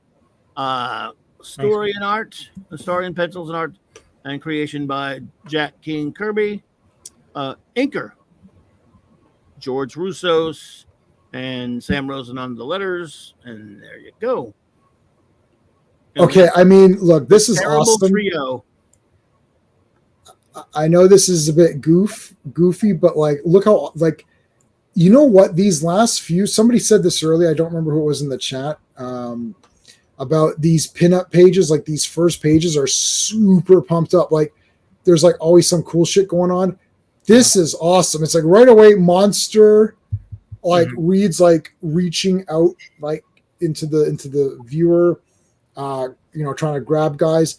I was watching some artists talk on YouTube. I'm not going to mention anyone's names, but I was watching. They're talking about how it's so important to engage the reader right away with either close up of a face or something to direct to them, to be like, hey, look, I'm bringing you into this comic, or I'm engaging with you, just to get you off the bat, whether if it's even a cover or something like that, just to get to be like, hey, you, like this is for you reading, like look at how cool this is. And this is all like the dinosaurs running over to our, it's like the dinosaurs running this way. They're like, oh shit, and then like, Reed's going out. It's like right away, first page, it's already exciting. I mean, look, does this make any sense? I guess like there's this time portal thing now that they've got from Dr. Doom, so but it's weird. Yeah. But still, like, you're immediately like, oh. And a lot of it, and the art is the first thing that draws you in, because typically, we talked about this once before on another stream, you look at the art and then you start reading. Like, you're like, oh shit, like, that looks cool. So right away, the art has to engage you immediately. You literally have one page. You have one page or two, because what do you do, Clobby, when you're a kid? You pick up your comics and you maybe flip a page or two. Yeah. Especially if it's not a book you've already been buying regularly. But Yeah. You know, it's this. Oh man, Bobby, dude, I can't believe it. What Bobby says here is exactly like he said earlier. He's only like a year younger than me, so it makes sense. That is exactly where I first saw the story. I still have that Fantastic Four Treasury edition, and I'd read it in ages. And when I was rereading it again today, I was like, "Oh man, oh yeah, holy crap! This is so." I mean, because if you had read it, and I haven't read it in a long time, but I started thinking. I didn't think back to reading it in the Masterworks or whatever I have, whatever. I immediately defaulted to me as a kid first seeing it. In other words, I've seen it later in stories, maybe back in the 90s, I reread it or something, and when I was getting the Masterworks. But when I defaulted immediately back to that Treasury. I think it's a Treasury, and he's telling me, I was wondering if it was a Treasury. What, it was kind of fuzzy. Was it Marvel's Greatest Comics, or was it a Treasury? But now that Bobby says it was the Treasury edition, I'm like, yeah, wow, yes. And so this is a story that's very. And it brought back not the memory of just rereading it at some point. It brought me back to the 70s when I was a kid, and I love it. Yeah, even though it's pretty silly. It's a bit silly. So this dinosaur is running amok here, but I mean, again, you could okay. So let's give some positives on this though. We know the formula. There's hijinks. Then there's each character is attacked in some way, so they're split up. They have to figure something out. Reed figures out a plan. They fight the villain. They win. Now, the hijinks up until now have usually been they're fighting each other for no reason. Like, look, Thing is, reading a newspaper. I'm going to blow fire on him just to be a goof. Yeah. It's weird that there's this dinosaur running around, but they're fighting together. So there's still the hijinks, but it's a dinosaur causing it, and they're working as a team to defeat it. So it's kind of different. Yeah. Well, the last one was like that too, where they're testing out the powers. They're testing out the powers stuff. Yeah. There's complaints. So there's like villains, but they're not like they're lighthearted villains. There's like the Mahjong Club and all that, right? John Byrne brings them back as like witches or something, and like mega armor and stuff. Yeah, they got adamantium. They have like adamantium armor or something like that, and it's like they like they can charge the Mahjong pieces and throw them and they explode. There's 7 of them, and each one is a letter like MAHJONG. Oh my god, we should have been writing these comics back in the day. I would love to do. This would never happen. One of my dreams is to do the Superboy Robin hour, and you have the first story be Superboy and the next story be Robin, like Dick Grayson Robin as a kid, like Star Spangled Comics, and make them of that, but like have X-Men 97 animation, but for the cutesy kind of stories and like the kind of the goofier stories, and really play it up. So a little bit like Brave and the Bold, maybe a bit more goofier, like Brave and the Bold 1 hour or half an hour, and have 15-minute Superboy, 15-minute Robin. Clobby, I'd take it. Oh dude, God. We're writing this. When I win the lottery, we're doing it. I would. Back when, how much I love Brave and the Bold, both Batman, Brave and the Bold. Only 65 episodes, but it was 65 episodes of sheer joy for me. Yes. If at the time I hated losing it, but if they had said, okay, but get ready for the next show called DC Comics Presents, and it's Superman doing the same thing, same exact type of stories, just with soups instead of bats, because he teamed up people, that would have been in Hogs Heaven, Geeks Heaven. But again, but what you're saying, I love that too. And then I want a Marvel. Oh, I'm selfish. I want a Marvel team-up show, a Marvel 2-in-1 show. Do Batman Brave and the Bold, and I'll never bother you guys with your dumb live-action shit ever again. I don't need to watch it. Yeah.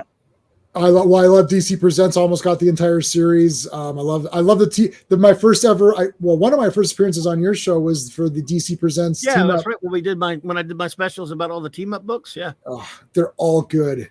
They're literally all good. I ought to bring that back and do a sequel to them. Just redo it since it's been so long since I did it. See, the only problem is I need Superboy Clark Kent. I can't do Connor. He's not Superboy. So theoretically, Superboy Clark Kent and Robin could not actually team up, but you can call it World's Finest and or like World's Best or something to make it a little bit something Superboy, cute. Clark and Dick Grayson. Yes, yeah, Clark, Superboy, and Dick Grayson, and but separate stories, like 15 minutes or whatever, 11 or whatever. Brave and the Bold is 22. Yeah, Brave and the Bold is 22 minutes. So yeah, 11. No, I do like Super Sons, but no, not for what I want. I want the old style. What I love about Brave and the Bold is I love the animation. I love the very defined lines. I love the colors. That's like my favorite cartoon. I like it more than animated. Mine too. I love the animated series. That is Batman at what he's supposed to be. Yeah. But I don't care. I'm a 12-year-old when I watch Brave and the Bold. I always said that show was made for 8-year-olds and 50-year-old 8-year-olds. Yes. All right, so let's continue on with this. This is all great stuff. So they capture the dino. They put him back through time. This is the time portal thing from Dr. Doom Kirby Machine. Great art here with the faces here. You guys finished for your fighting for this issue? Yeah, and I believe this is where they start talking about electing a new leader. That was kind of goofy. That was goofy. So this guy here, this Ribbit, Robot. Robot, yeah. Lobot. I love Lobot. I bought him for 50 cents at a garage sale. Who doesn't love Lobot? He was in Doctor Who. He was. That actor, yeah. Well, because they're all British and stuff, right? And Blake Seven. Yeah. And Blake Seven, yes, you're right. Yep. Okay, so this guy's waiting for this guy to get released here. They pay his bail. Here's all these 3 criminals. And then the robot just collapses because he's just a robot. And who is behind it? It's Dr. Doom. Dun, dun, dun, dun. Look who it is. I've seen him before. He's that guy that advertises that live action Knights of the Round Table theater performance. Oh, that guy, yeah. Oh, you thought I forgot that, Kirby, but I did not forget that. No, you fool, I'm the real Dr. Doom. Unless you read that new comic where they retconned it and saying that I'm a Doombot right now, but actually I'm not a Doombot, no. It's really me. I love you, Simonson, but no. And that is and we can for the last time tonight we'll confirm that with Rachel. Thank you. Yes, thank you. Well, she needed something to do since her movie's never coming out. That is true, but I would bloody hell for sure see it for the train wreckness of it, the train wreckery of it. I wouldn't go out of my way to watch it or anything, but yeah, I mean, well, I would just pirate it. You go to the theater or something? No, I wouldn't go to the theater. Oh, that's good. I would pirate it though. Okay, so I feel kind of rotten doing this, but we need a new leader, and they all voted for themselves. You, no, they all voted for themselves. You lousy bunch of bleeding hearts. You're not going to intimidate me. What if the Legionnaires voted for themselves? Maybe they do. I don't know. It's like 30 votes for them. Anyways. The rule should be you don't vote for yourself. Anyone but yourself. That way there's some sort of overlap. Right, because because otherwise, I mean, it ain't like there's zillions of people voting. So right. That should be the rule in something closed like that. Yeah, Sue would get it because Thing and Torch don't like each other, so they'd both vote for Sue, and Sue would vote for Johnny, and then that'd be, or Sue would vote for Thing because she wouldn't. Yeah, she'd vote for Ben, and that would be it, right? So yeah.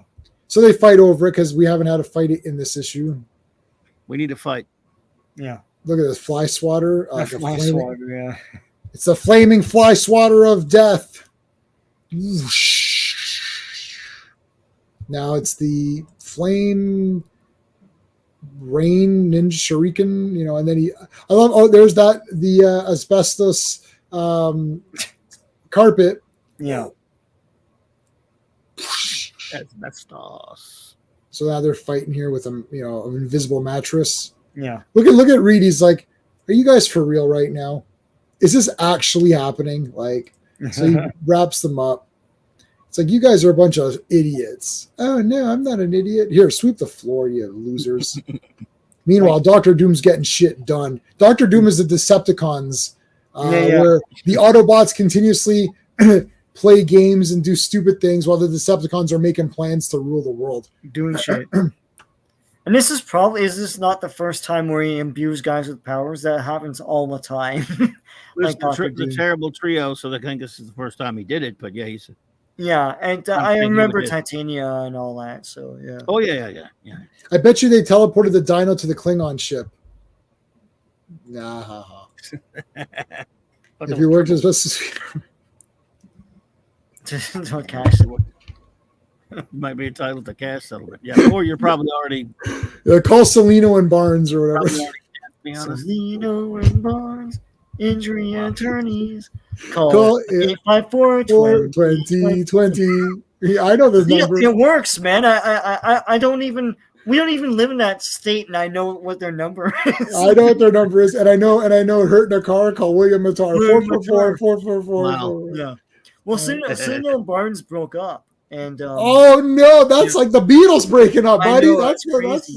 One of them went to jail and then came back, or got disbarred or something like that and came back. Oh no, this is terrible. The whole thing. They should make a movie on those guys, man. Yeah. So they should call it Celino V Barnes. Yeah, V Barnes. Yeah, Dawn of Justice.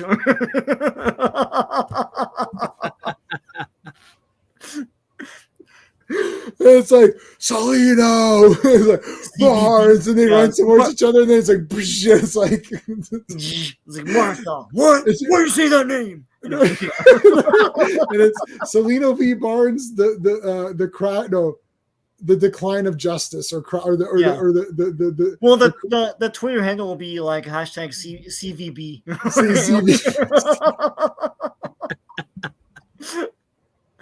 Restore the CVV reverse. Oh god. Okay, that's it. No more. Yeah. We're done with Celino and Barnes. Oh my god, we're gonna we went insane there for a second. Okay. All right, these three guys. Well, I don't know why they're laying down taking a nap here. Like, come on. No. Okay, so now he's made him fireproof, and he's made this guy strong, and he's made this guy with super hearing, so he's Daredevil. Look, it's Frank Miller's Man Without Fear. Yeah. Oh yeah, yep. So he's kind of a Daredevil guy. I was like, he has super hearing. That's like that guy in The Boys that gets smacked in their ears or whatever. You remember that? Where I've seen all The Boys. Yeah, I don't remember. Homelander is like, so your thing is super hearing, right? And goes, yeah. Like,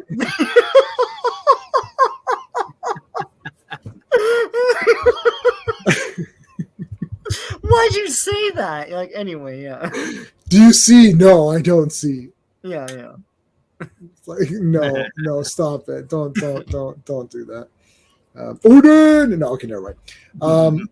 So it's like, oh, you guys look pretty good here. Now you just got to get some clothes on. Yeah, like you're naked in front of me, but that's wealthy men have been kidnapped. No, okay.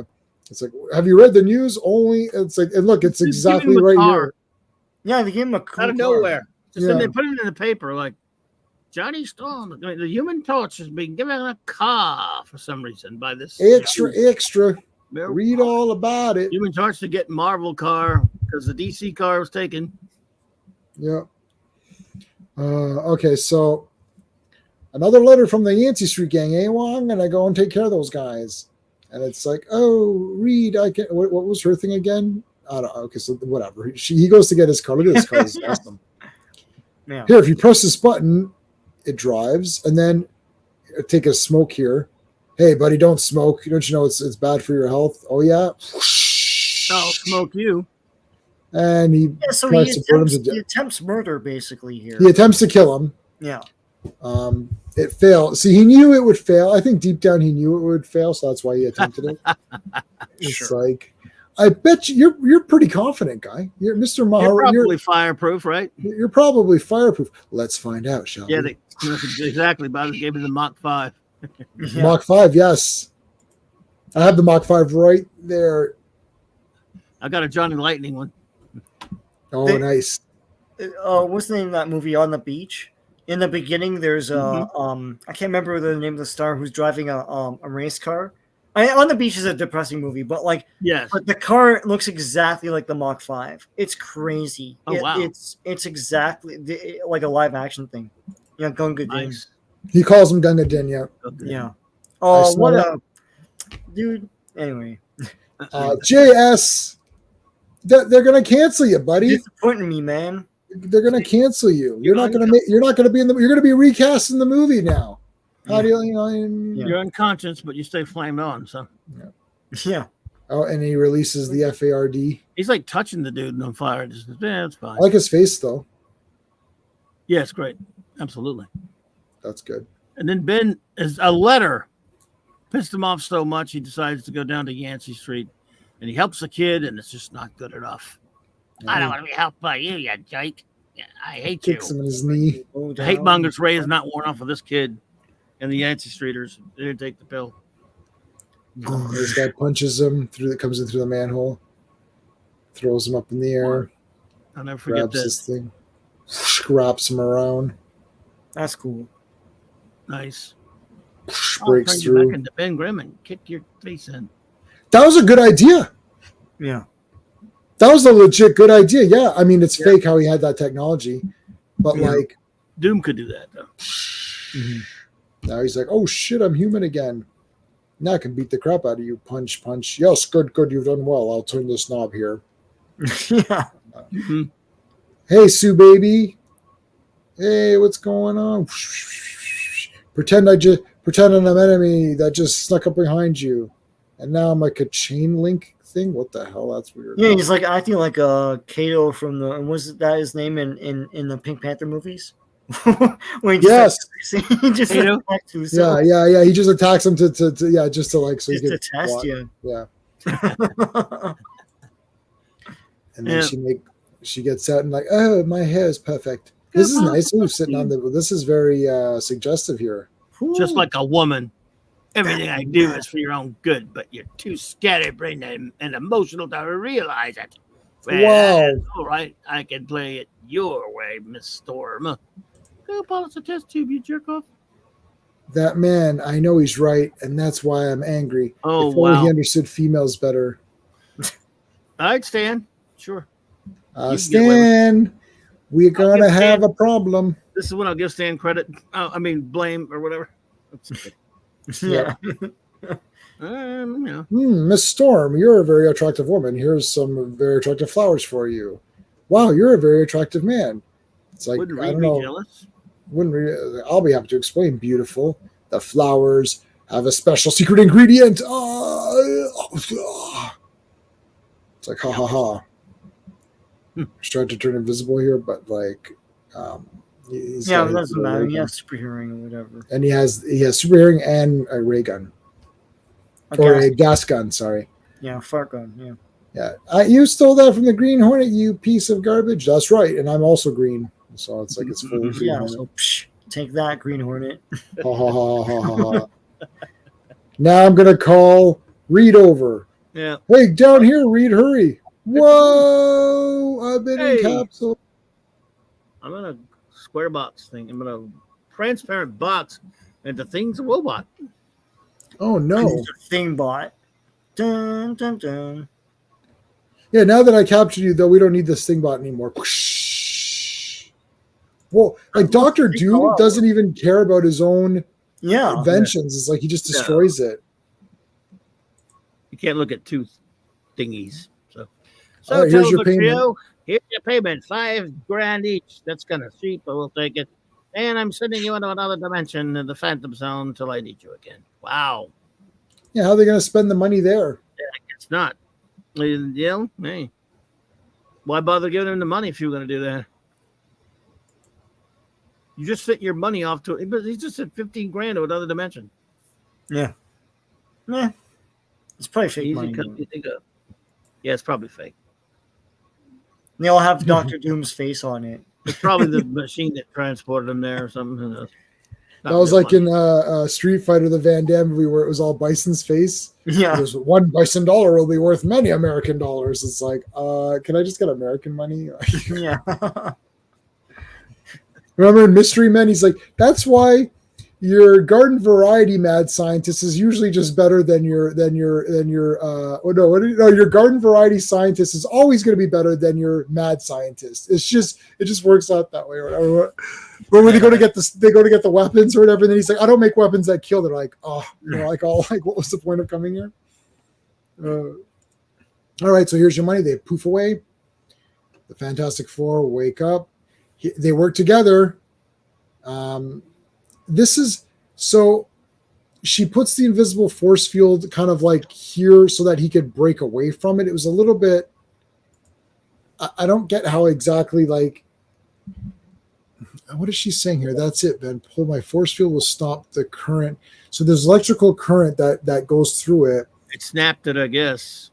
So I guess she put the force field just exactly around the chain so that it wouldn't, so the current could reach him and he broke through it. That was a bit weird. Weird. Yep. Weird. Rachel had to go home, so we don't. Then the rest is easy. He breaks through here, and then he's got this Q-tip thing that attacks him. I'll shoot you, woman. Oh yeah, boom! Punch in the face. Spinning top. The spinning top. Oof! Then he gets nailed with this Q-tip, but he breaks through it. Breaks Johnny free, breaks the shackles. Now Doom has like some sort of ice thing around him, so it's like it freezes him. Right. And then he makes an ice rope to capture Johnny. And then then the Gold Man, new character, first appearance, the Gold Man. Oh my God, it's the Gold Man! What? He was. Okay, so then he jumps in, melts Johnny melts the ice. Thing comes in, it's Clobberin time. Yeah, we get it 2 issues in a row, baby. Yeah. But he's got a flying belt. And his belt makes him a John Forte flyer. Yeah. Yes. Very straight. Doom, it looks like you're going straight. Yeah. You're going Forte. Going Forte. He throws the flame shurikens. But it's like this is hilarious though. Okay, so this got really weird really fast. It was already weird. This got like crazy weird pretty fast here. So he blocks him in, and then there's this solar wave. I don't even know where that came from. Then he has to explain it for 3 panels. Yeah. Well, you see, a few weeks ago, I discovered I didn't tell anyone about it. Yeah. I built this house on a solar flame. We built this house. We built this house in a solar wave. Like, okay, so like this solar wave comes in, and I don't know, just what the hell? I've never heard of this. Okay, but then he explains what it is, and he explains it. And then she create a force field through here to trap Doom. So she's like, if we die, you die. Oh man, she got him. She got him good. Well done. Yeah. I'm not gonna lie, she got this guy pretty good. So he's like, fine, I'll help you. He jumps in, and then he gets sucked into the solar wave.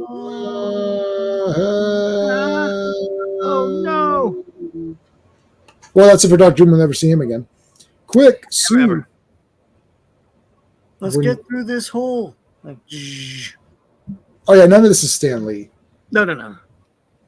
Jack loved no. Like that Jack was big on the science stuff, and he was really fat. He read a lot of literary fiction and stuff too, but he really loved science and science fiction as well. But yeah, so that's Jack. So what's the Marvel method pitch here? That Stan Lee provides the story, and then Jack Kirby, like, it's like Dr. Doom returns, imbues 3 guys with power. No, imbues characters with powers to fight the Fantastic Four. I think that's probably it. I don't know. If that, yeah, just he gives some guys some superpowers to go after the Fantastic Four, and stuff happens. Yeah. I mean, I don't know. I mean, they talked about different ideas.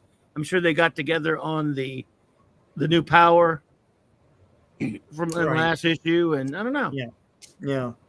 I'd have to think about that. Yeah, and then I always try to think of the Stan Lee pitch for each one, like the Marvel Method pitch, because it's supposed to be issue 23.